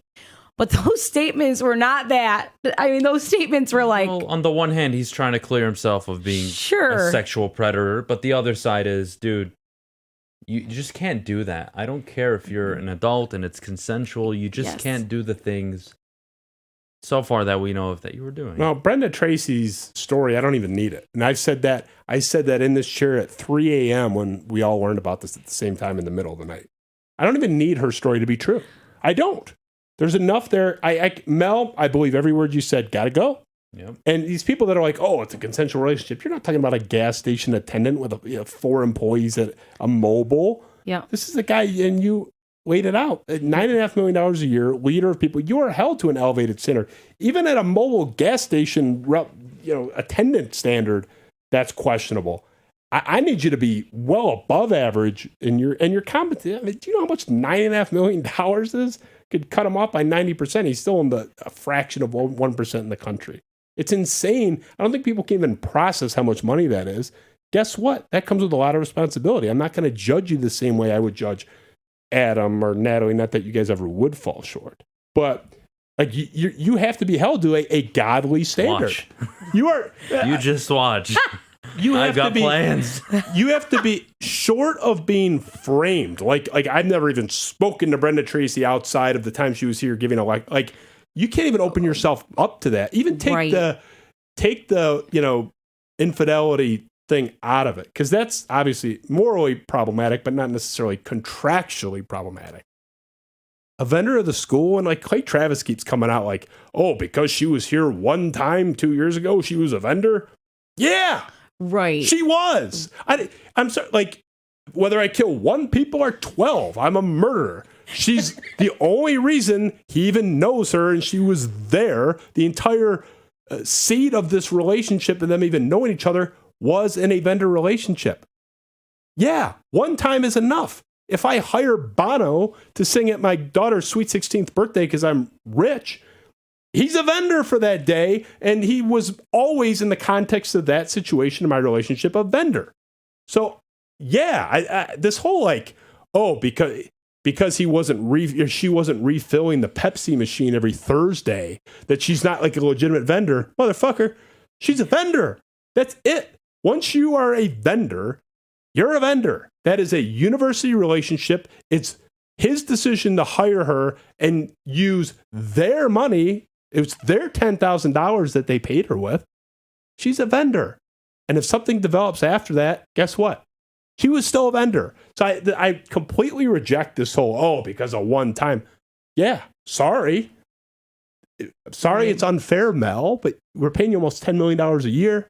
She's a vendor. You only know her because you hired her to be there. Yeah. How do you, of all people, like, couldn't it be like the PETA advocate or something? Like, it's the sexual assault advocate. It's just the whole thing. If you wrote it, it's absurd. It's not It's even a Hollywood script.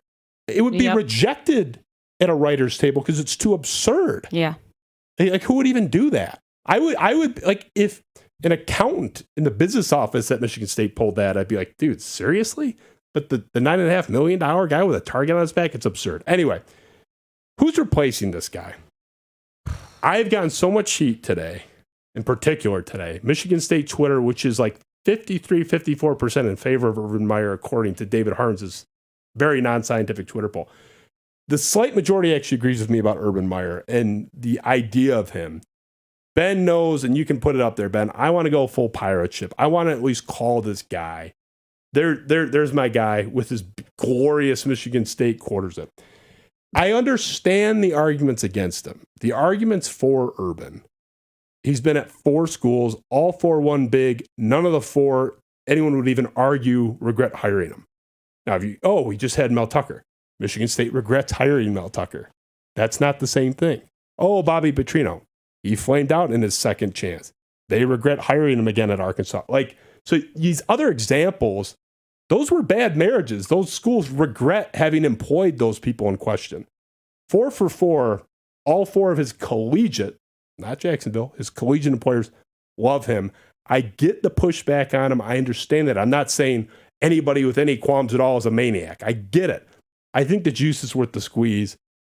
Throw out the idea of, would he come? Just if Michigan State could get him, is that a call you make if you're Alan Hauer and the Board of Trustees up there? I look for the most expensive penthouse in East Lansing. I buy it and I gift it to Urban Meyer to get him to show up. Anything he wants.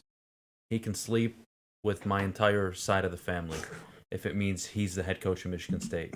Because you're basically telling me they're going to get to a national championship game. That's what you're telling me. People want to play for him. So look, I would make the call. Behind Saban, I think he's the second greatest college head coach of all time. I agree. You're telling me that's an option for Michigan State? It's a layup. It's a layup decision, and the only people that disagree with it are either just extremely idiotic and very begrudging of what happened in Jacksonville. Exactly. Or they're just, I do not care about Jacksonville because I'm not arguing that he should coach the Browns or the Lions. It's like, to me, you're talking about different planets. There's plenty of successful college coaches that were bad in the NFL. Michigan State has some decisions to make. And I think you want this, but we don't know what that transfer portal is going to look like with this team in the next, what did they say they're giving them for transfer portal? Like, when's the window open? Yeah. It's like 30 days after the firing's official. Yeah, but okay. So where I'm going with this, though, I kind of plead the fifth when you say, like, Urban Meyer, I agree with you. Both of you guys, like, make the call, whatever. They have decisions to make, and it's going to go. And I don't know if I have faith in administration right now to make the right call at all. Here's the thing. You have to look at the direction of where college football and NCAA, where it's going. It is so different 5 years ago, or right present day to where it was 5 years ago, even 3 years ago, because of NIL, because of NCAA, or because of transfer portal and stuff. But not only that, you have to like ask yourself, like, as adults, and this is where sometimes I feel like older generations of people, not that there's anything wrong, because they're probably wiser than us, they have more experience than us, but like, you also have to conform to what's going on in the world. And who is the biggest client of college football? It's the players, right? And how old are these kids? They're 16, 17, 18 years old, okay? They are a different generation in which the people around them are hiring. So if this is all a recruit game now, and this is all a NIL game now, and this is all transfer portal, and what is sexiest, you can't, I think you really do have to go outside of the box with it. They are a TikTok generation. They are a screen generation. They are a media generation. They're all for clicks. They're all for TikTok. They're all for show. And I think punny, but a prime example of that is Deion Sanders. I think so. Like Michigan State's going to get their shot. And I think you are one bad or wrong decision away from completely putting this program off the map for the next 10 years or truly getting them to like, wow, like Mel Tucker, that guy, look who we just hired. I think it's so different than just bringing in your traditional, and I'm not against Urban. I'm not saying that. Say make the call, but you have to look at the kids. That's what it's all about. They're the ones that are snapping the ball every Saturday. Well, I mean, you're making a great argument to hire Mel Tucker again. Hey, love the Mel Tucker idea. Me too. They right idea, wrong messenger. Wrong messenger. Not the right guy. Because you can't say that. Because look what's going on in college football right now. No one cares about anything that's going on outside of Colorado. One of the worst programs that they couldn't be worse. Now they hired Deion Sanders and it's what? Like this is all insane to me. So like that's an anomaly. That's not a model I would. They're going to lose 5 games this year at least. I get that again, but so that bubble's you go hire who you want to hire, Michigan State, and I pray to God, but that's again booster money. Who's donating? Like they already donors feel like they probably got burned at the stake, which they did with the whole Mel thing, but they have decisions to make, and I pray to God that they get it right. They are. I loved your point about one bad decision away from 10 years. I would go even more extreme and say 25 years because Lincoln Riley and USC are coming to town.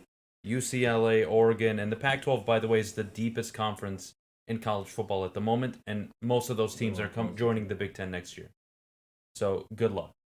Nobody's 25 years away. I mean, Michigan State was drowning for 20 years. D'Antonio showed up. Nebraska would fall off the map the way they did. And I don't want that. You're always one hire away. I don't want that for Michigan. Obviously, none of us no one wants that. But Urban Meyer's not going to struggle with social media. Number one, he won with Ezekiel Elliott as his running back, who was Mr. Social Media himself. I didn't say he would. I'm just saying, like I get the idea of trying to find a guy that appeals to the younger crowd.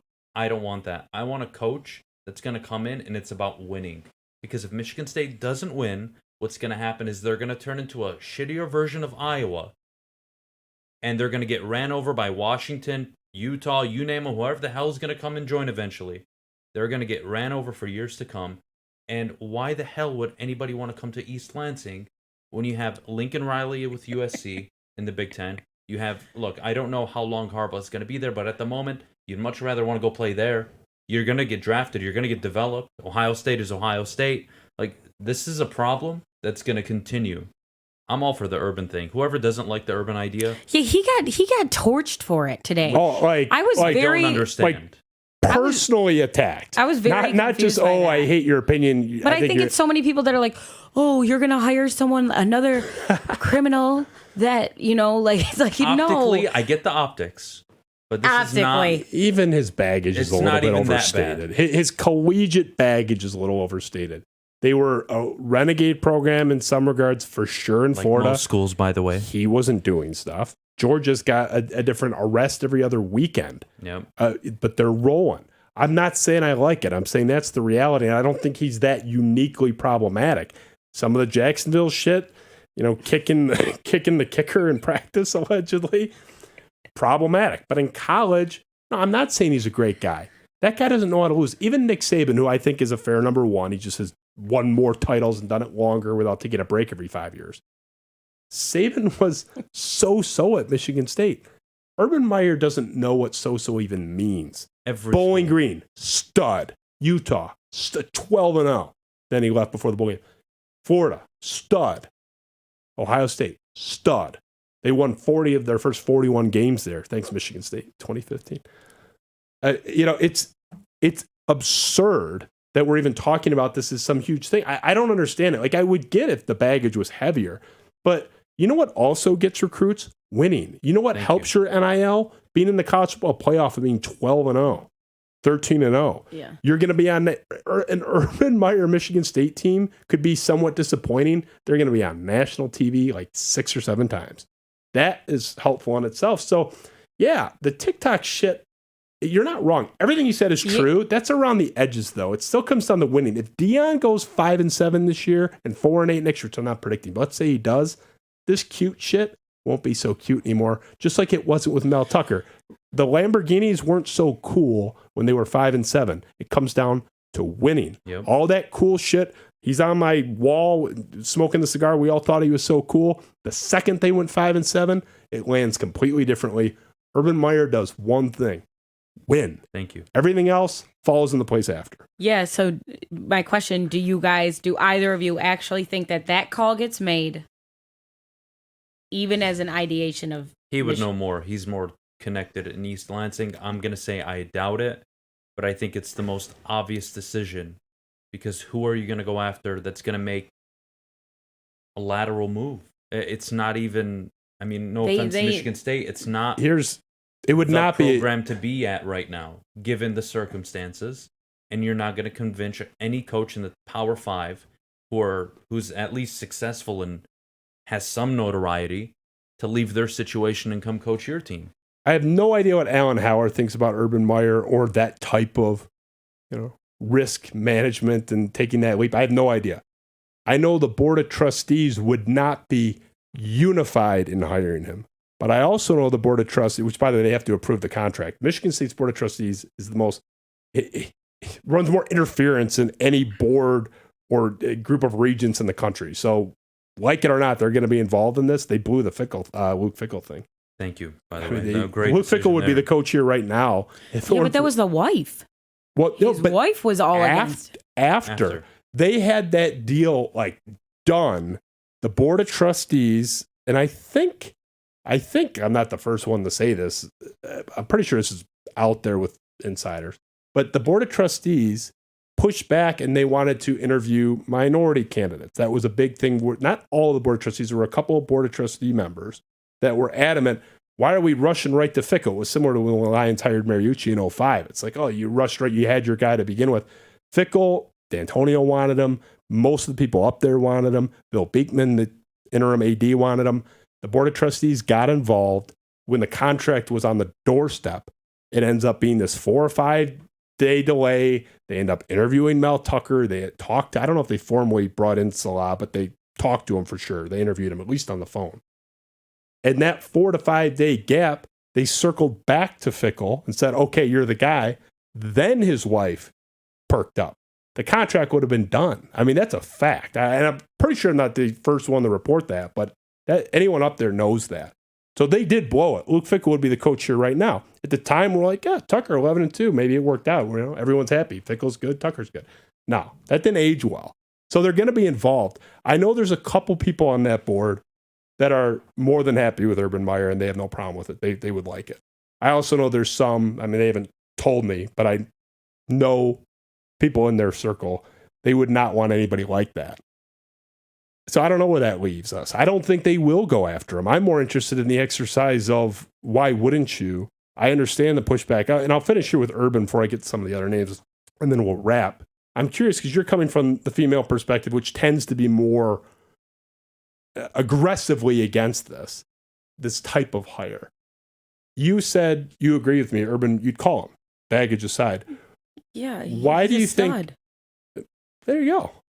I mean, you just again, but because I know I spouted off about the TikTok generation and social media and clicks, but your point of no, we win. You win games and you turn into a winning program and you go to a natty and that's it. And those things take care of themselves. Believe me, the dealerships will call you if you're 12-0, and those opportunities will present themselves. Right. So it's not that stuff's not important. It's just downstream of the winning. Yeah, I do. I just think kids are so different now. I work with a lot of 21, 22-year-olds. It's different. It's different than what we are. And it's not good. As I'm not saying it's a good thing, not saying it's a bad thing. I don't know. But again, they like making money. You know how you make more money as a college student? You play in the college football playoff now when it's expanded. You play in Big 10, Big 12, SEC championship games. Not to mention this guy puts guys in the league. You make it to so nobody, other than Saban, no one puts guys in the league like Urban Meyer. At all his stops, especially the last two. I mean, that 2015 team that Michigan State shockingly beat with 2 backup quarterbacks, this little star-studded team up. Bosa, Ezekiel Elliott, Michael Thomas was the best receiver in the league for 3 years. Yep. They had 2 Big Ten players of the year at quarterback on that roster. They had 4 offensive linemen, one of them Taylor Decker, who won lineman of the year or center of the year in college. I mean, it was the most star-packed team ever. Up until LSU. The recent LSU, Joe Burrow, Justin Jefferson, Jamar Chase. Team was That's probably the only one I would. I bet side by side, just on round they win, I bet Ohio State compares. Oh, just blindly. Definitely compare. I would say like beats narrowly.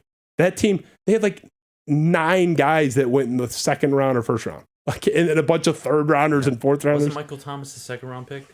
He was, yeah. I mean, best receiver in the league for a 3-year run. I mean, that team was unbelievable. But that's the thing. Like, you know what gets you paid? NFL contracts. Yep. So speaking of the NFL, though, I just out of curiosity with both of you guys, anybody that you call to come into Michigan State out of the NFL? Yeah, anybody, even if it's ex NFL coach. Yeah. Oh, I see. Like, would you call like a Kingsbury or like? Now, Kingsbury, why does that keep happening? I don't know. I'm just curious. I'm using his name. Texas Tech, he was a loser with Mahomes. So the guy's been a loser everywhere he's gone. I don't understand that. He's like the worst version of Lane Kiffin. Like, he's young. You know he's who got he is? He's Adam Gase. He gets all the love and credit for quarterbacks that elevated his image, even though he had nothing to do with it. Yeah, I mean, Adam Gase to this day gets job offers still. Patrick Mahomes, guy's going 7-5. No thanks. Let's look at who I do want, Natalie. I mean, short answer, no, I don't like any of those NFL options. I just don't. I want a program builder for the most part. Here's my list. So Urban Meyer is, I mean, number one. We discussed that.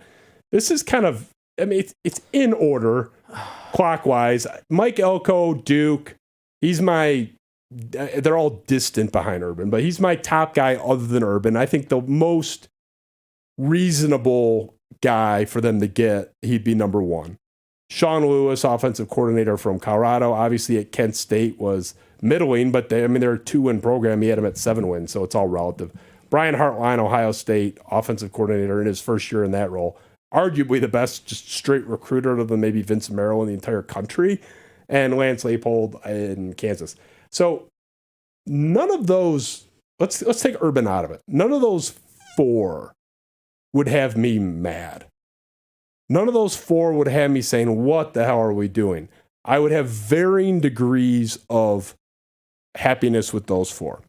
I want to swing for the fences of the 4. You go Brian Hartline all day. Well, that's what I'm getting to. Who do you like up there the most? You like Hartline. Yeah, has to be take Hartline. Urban out of it. Of the other 4. Recruiting aspect, offense, young, it's a match made in heaven. It's a younger version of Ryan Day. I would argue a more accomplished version in his role than Ryan Day was when he took over for Urban Meyer. I think it's a home run. Well, Ryan Day was the offensive coordinator for a few years before he took over. Brian Hartline's been the offensive coordinator for 2 games? 2 games now, but in his role as in the recruiting aspect behind the scenes, pretty damn successful. That, no question, that is a but it big is also leap. Ohio State. I know. Well, no, it's not. I think he's a legitimate dog. Yeah. I mean, even on the relative Ohio State scale, but it doesn't mean he can't be great. It's just the coaching aspect. Very little data Well, there. it goes back to Dan what Campbell? Natalie said. Well, no. Yeah.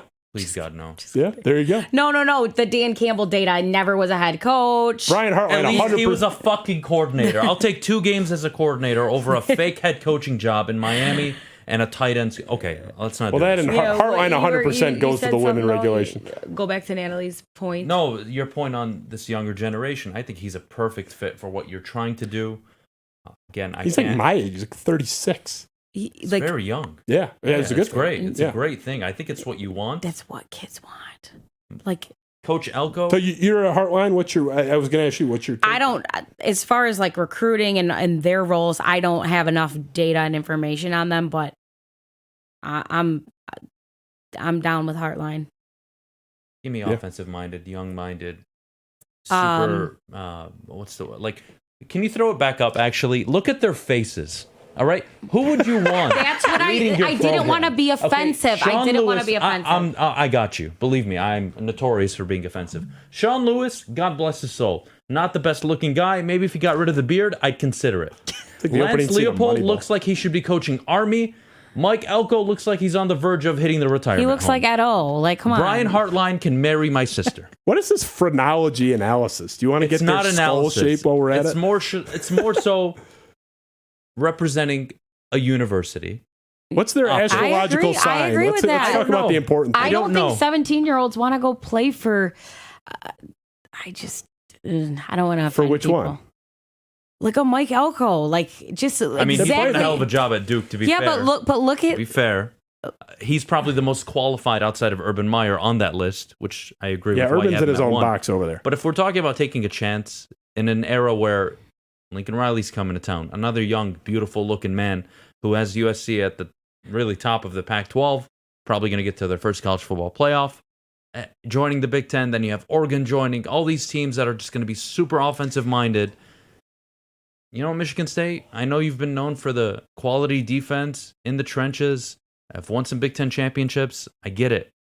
But maybe, just maybe, you need that, like, total spark to reignite your program where it's not your identity as Spartans to, you remember all the shutdown corners that Michigan State are notorious for, the defenses, the D'Antoni teams, the college football playoff team.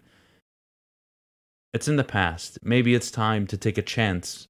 And who knows? Maybe it totally fails. I mean, they did that with Tucker, though. I mean, Tucker was going to be the outside of the box. But on the defensive side, more of a Saban disciple, but I think Hartline's probably the one I'd risk the most for. I'm okay with failing if I take Hartline rather than failing with Elko. Are That's any kind of of those, my logic. Any of Who those would I rather four fail with? bad? Any of those four, like, oh, No. Jesus. They're all viable. No, I'm sorry, Sean. I didn't mean to call out your beard. But. He's impressive. I don't think they're bad. I just don't think it's swinging enough for the fences. I mean, Like are you Urban or bust?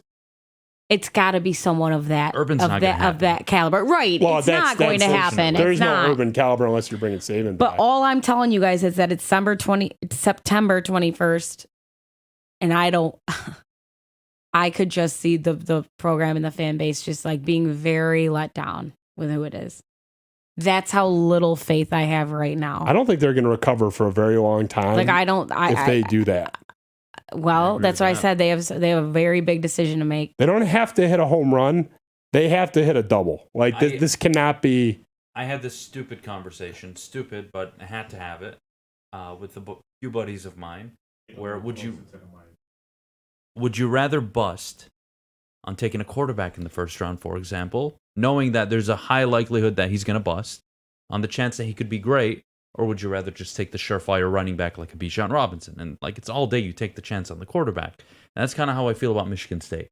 If you're going to hire the new coach, we know you can go get the conservative guy, fits the brand, fits the Midwest atmosphere. He can probably do a decent job. But given what's happening in college football, just go take a chance. Go take a high risk. I think Brian Hartline, I'm so happy you put him on that list. That to me is a layup decision. Can they pull it off? I don't know. Maybe he's looking at his position saying, we're going to be an 11-win team for the next 2 years probably.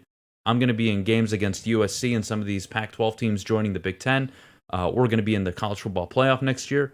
I might be able to go get a job like LSU once Brian Kelly gets fired. I might be able to go get the Florida job or one of these like more big-time programs instead of sitting there and saying, oh, man, maybe I should go to Michigan State instead of being the OC for Marvin Harrison Jr. and all the five-star wide receivers we get. If Michigan State calls and offers him $7 million tomorrow, he should take it. I agree. Even if he ultimately leaves, for one of those other jobs you mentioned, he would take that. I think. I mean, I don't know Brian Hartline, but it's because Tucker got paid before the raise $5.5. They're going to have to pay more than that if they want to get serious. I mean, not a lot more, but you got to be above 6 if you want to be serious. You want to. I agree. Be a joke and have people roll their eyes, then you can be in that 5 range. And at the time, 5.5 seemed like a lot, but we're up 20% across the board. 5.5 is not a lot anymore. It's not cheap, but you're like middle class. Football pays for the school, pays for almost everything. You got to get it right. What's the name that you could see happening, Adam, that you've heard that would just be rebellion? Because to me, it's anything from like. And I love Harlan Barnett, a great Spartan, but if it's like Harlan retained, Narduzzi back from Pitt. If they promote the interim coach, I swear to God. Yeah. You're not even a Spartan and you're mad. That would probably be worse than my original Sheila/Campbell rant during the Stafford days. Like, I might spend the first hour of my show motherfucking everybody by name in East Lansing if they promote him. I want Harlan around. I just I hope the new guy retains him, honestly. Like, I love Harlan Barnett. He could be an assistant head He's coach. one of the, Darian Harris is probably the best Spartan other than Tom Izzo. But You want Barnett's the in the guys- top 10. You I want him. absolutely cannot take anybody from that current. You can have Barnett coach the. No, Yeah. I'm saying as the head guy. Yeah, No, I agree. absolutely not. Yeah, I agree. They're like, hey, Anything Jay internal, Johnson. I lose my shit. Jesus. PJ Fleck, roll the boat. Fleck, Oh, yeah, Fleck that is, name. Well, that's where I thought Adam was going to go with like his answer to that. Like, Fleck is the one that Bruce Feldman from The Athletic is, for my money, and Justin Thind agrees with me, kind of like the best gauge of the coaching market in college football. He's just he's so plugged in. He knows people both coasts. He knows people all over the country. He said he knows for a fact Michigan State has interest in Fleck. Doesn't mean he's the lead guy. Doesn't mean he's on the short list. But he knows for a fact that they like him, which means you have to put him in the list of possible outcomes. It wouldn't be a disaster. Ugh. That would be a C-. You know what that would be? That would be, hey, we don't know what to do. We're stupid. I 100% agree. That's the nice way of saying it. I don't want F. another Big Ten person. I mean, I know it can say I'm sorry. Maybe I'm an asshole. Lincoln Riley's coming to town. Oregon are coming to town. They out-recruit the shit out of Michigan State. I need somebody in Washington might be better than either of those programs in the next 5 years if they keep their coach. They're all light years ahead of Michigan State right now, especially given the current situation. I need a hire that has boom potential, even if it busts. Don't give me the safe guy. Don't give me the C- PJ Fleck. Don't give me the interim hire who could maybe make them a 6-7 win program year one and then they go back to winning 2 fucking games. Give me the guy that's going to go out and bring the best possible players to this university. If it's not him, fuck you. So do you think I should... And I'm not even a donor. I'm not even a Spartan. I'd even graduate college. And fuck you. You know? This is the most divided I can remember our fan base with like a coaching thing because D'Antonio at the time, everyone was so sick of John L. Smith. We were a bad program for a long, long time. 87 was our last real. I mean, saving 99 for 1 year, but it had been a long time since we were good. D'Antonio was really respected, had the kind of roots we liked. We were like behind it. We liked it. It wasn't cartwheels, but we liked it. It was solid. Tucker, we really liked that. That was a good save after the Fickle mess. That was vast majority were on board. This thing is like, I can see a lot of, for every 1 or 2 potential unifying hires, I think most people would get behind Elko. There's a couple that would be very divisive. Even Elko. I think I'm not saying 100%. Duke, he would be unifying. I know, but Duke to Michigan State, let's say that's the gap, right? Yeah. Because Duke, not a football program. The job he's done there, phenomenal. The quarterback he has, the kid's special. Really good-looking kid on the field. But that's not 100%. If I have to look in the mirror every morning knowing I have to go up against Jim Harbaugh, Ohio State and Ryan Day, they're recruiting, then Lincoln Riley, then Washington, then Oregon, and UCLA. It's not doing anything for me. And again, maybe he surprises everybody and he can put together the recruiting and he can get at a 10-11 win team in 2-3 years and they're in the college football playoff. Maybe he can. But I don't see that road, even with the expansion of the college football playoff, given how loaded the Big Ten is with recruiting and coaching. It's unreal. It's unreal. For my money, it will be better than the SEC. It will be. Oh, I think that's fair. If Washington stays up, off the mat, because they were, most of my life they've been shaky at best. Like if they're actually, they were 4-8 2 years ago, but they were good last year, very good this year. We'll see post Penix. But I think their coach is real. That's what I think, though. But I think their coach is real, though. Their wide receiver recruiting has been unbelievable, even on the defensive side of the ball, much better than before. Yeah. I think they're real. I think this will probably be the best version of them. Joe Klatt has them as the 5th best team in the country. And you know what? I don't mind it. They probably are agree. better than the SEC if you take the new I mean, Oregon, top 10 team. Washington, top 10 take team. them over every team You're in adding, ACC. you're adding 3 like top 8 teams. So, yeah, that's. I didn't even really think about it like that. But of the 2 super conferences, especially with Saban on the ropes, we'll see. That might be premature, but all right. Well, we'll wrap there. The amount of vitriol for the Urban Meyer thing, I don't get it. I respectfully disagree with people on that. I have no problem with people pushing back, even though I do disagree.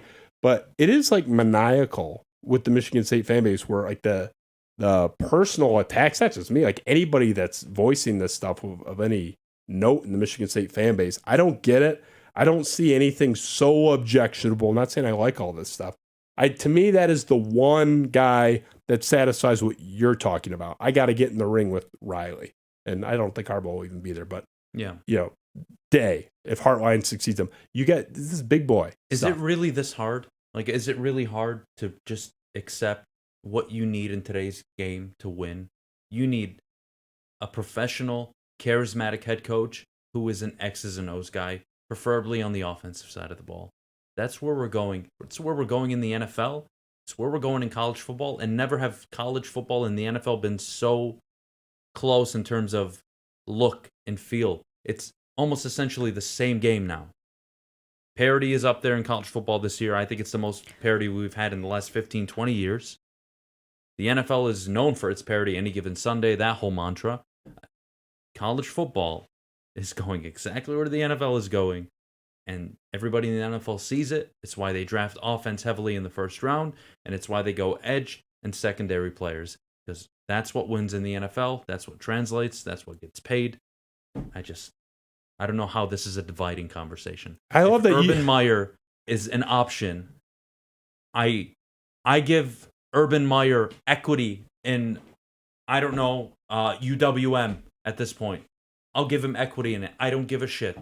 Like, bring Urban Meyer to East Lansing. That's not a hard decision. I don't care what his history is, even though it's historically unbelievable on the field.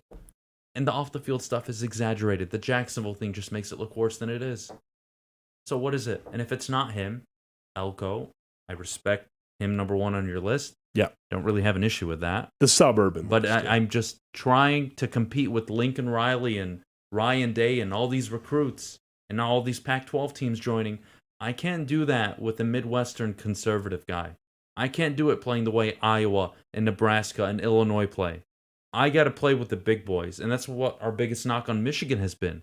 Up until J.J. McCarthy, and then they just recruited, I forget his name. They have a 4 or 5-star coming in at quarterback after J.J. They're finally now catching up to what you're supposed to do at the top of college football. It took them 7, 8, 9 years. I don't want to see Michigan State suck for 8, 9 years, winning, then losing, winning and losing, and then finally waking up and saying, you know what, we should probably invest a lot of money in NIL and go get somebody that knows how to recruit. It's the have or the have-nots. And the bottom line is Michigan State people do not realize how long ago the peak of this run was. And the most alarming statistic, since that 2015 playoff run, they are 47-39, win percentage of 54.6. Brady Hoke at Michigan won 61% of his games. They ran him out of town, and rightfully so. Brady Hoke was not even close, by 8 percentage points better than what Michigan State's been for almost 10 years. So if you want to be clearly worse, objectively worse than Brady Hoke was at Michigan, yeah, I mean, you can be all moralist all you want. I'm trying to win games, and it all comes back to this. 4 collegiate employers, all 4 would run those experiences back in 2 seconds. None of those 4 regret having hired Urban Meyer. They would all get rid of their current coach if he said, I want to come back. 100%. That too. And there are... including Ohio State. But even that aside, just retroactively, it's not about, oh, maybe he'll be good this time. What actually happened? What's the story? The books are written. None of them regret his time there. They were all better for it. Doesn't mean there wasn't some bad stuff. It was a net positive. Can Michigan State say the same? Can they say that about Mel Tucker? Nope. Can they say that about D'Antonio's predecessor? Nope. No. They can about D'Antonio. Can they say that about John L. Smith? Nope. Bobby Williams? Saban? I wouldn't say they regret it, but that was a push. It wasn't a win. It was winning 7-ish games a year. George Perlis? Good in 87. Wasn't a winning coach overall, technically, but it was about a 500 coach. Muddy Waters? I mean, Justin, we had this conversation. Who are these people that are acting like they're above this? I don't understand it. We had this conversation when Michigan State had just beaten Michigan, the undefeated game in East Lansing. They were ranked third, I believe, in the college football playoff rankings. It was that week. And you and I had a conversation, and we said, this is their moment. At the time, obviously, we didn't know anything about Mel Tucker and his stupidity, but can they go from this, like, tier 2 team that sometimes is like tier 3, but mostly tier 2 in their history? Can they finally join the big boys? Are they finally here? Is Mel Tucker going to push them into that stratosphere? And you're back at the same conversation. Do you want to be just one of the good Big Ten teams that wins 6, 7, 8 games a year? Maybe on a good year, 9, 10, and you get to play in a New York Six Bowl, and maybe you qualify once in a decade or a decade and a half to a college football playoff? That'd be my guess. But is that really what you want to be? You better grow up fast, because it's the have or the have-nots, and you know who got caught flat-footed? Half of the members of the Pac-10, Pac-12. I mean, and they're paying for it. You better be on the ball. You better be proactive. And if you think you're going to get cute and have some mid-tier solid coach that in 2004 would have been awesome, and that's going to work, that wouldn't work now, even if these teams weren't joining the Big Ten with the new era of football. I'm with you. It doesn't have to be Meyer. Meyer would work. I mean, it would work. He doesn't. I bet my mortgage on it. He'd work. He works. He's automatic. He gets to a college football playoff within 2 years. He's automatic, especially with the expansion. He's automatic. Heartline could work. Risky. Yeah. But he can get you to the level we're talking about. But they better, if it's no one on that list, and I'm sure there's some name someone could throw at me that I would find palatable, but that's pretty much it. That's not just my top 5. That's like the 5. And there's not many off that list that I would say, okay, that's fine. Anything off that list within reason, I mean, Lincoln Riley's not coming over, is unacceptable. And they better be careful, because they don't, like I said, have to hit home run. If they don't hit a double on this, they're going to lose a generation of fans. People are so disenchanted by this Tucker thing. And again, I said it. This program has been worse than Brady Hoke at Michigan for a decade. Objectively, worse. Brady Hoke won more at Michigan than we have since that 2015 run. It's just a fact, and it's not even close. So, we're 9 years going on into that stretch. That's a long time to be down. Yeah, 11-2 was fun. Finished third in the division. I mean, it was a nice season. We haven't played in the last week of the season for a chance to go to Indianapolis in a decade. Forget going to Indy and losing. God forbid going to Indy and winning. We haven't been in the last game of the season where if we win, we're in the championship game in a decade. That's not acceptable at Michigan State. You want to poo-poo and say it's not Michigan, it's not Alabama, it's not USC, that's fine. Michigan State should at least be playing to go to Indianapolis once every 5, 6, 7 years. That's not saying much. They got to 3 of the first 5. I mean, I'm sorry. I'm not going to apologize for standards. And these people that are freaking out, not just on me, but everyone with this Urban Meyer stuff, it's like Michigan State has one of the worst, I don't even think it's fair, but it's one of the worst reputations anyway. Who cares anymore? Honestly, who gives a shit? And I've said it repeatedly. Tom Izzo's the cleanest guy in his sport. His peers swear by him. He's compliant to a fault, has lost multiple. Swanigan lost because of recruiting nonsense. Jabari Parker lost recruiting nonsense. Bowen ended up going to Louisville. It goes on and on. And what's Tom Izzo's reward? He's got his picture next to Larry Nassar in an ESPN report, and everyone on social media acting like he's covering up for serial rapists running up and down the streets of East Lansing. What did he get for all that? I'm not saying, hey, I don't care, go be a bad person. But if your sins are a girl danced up on you and you recruited some bad apples and you didn't drop the hammer on them, I can live with that for 13 wins. Can't live with anything. That I can live with. All right. I'd like to see Kenneth Walker get a statue. Also, statue. I just build a new stadium and name it after him. Frankly, yeah. I mean, a statue is like the president from the 1800s. The school president has a statue up there. Kenneth Walker needs like the Lincoln Memorial Monument. I need more than a statue. I need a plaza. Spend $95 million on it. That'll be that's what he's worth. Conversation. I think it was good. Sometimes you got to have these uncomfortable conversations. It's better than my DMs and mentions today. Oh my God, you would think I was advocating for Jack the Ripper to come coach the program. The moralizing is outstanding. All right, Natalie Sparbeck, Adham Beydoun. This is going to be a very interesting Lions game. That's all I'm going to say. Because if they lose this, I'm going to be pulling up some receipts. That's all I'm going to say. It's our get right game. What's that? It's our get 15 in September, October under this coach. It's our get right game. Give me the percent. This is the last thing for real. Percent they make the playoffs this year. Confidence. What percent confidence are you? Just make the playoffs. Are we including wild card game? Yeah, you're in the playoffs. Make the playoffs. Oh my God. Jeez. Oh, Pete. Bring it home. This is a simple answer. Just If it's a number. anything under 70, I would be shocked. I was just going to say, like, I was going to give you like a 78%. 78. Okay. Yeah, Adam. I'm at like a 42. Good. All right. What is yours?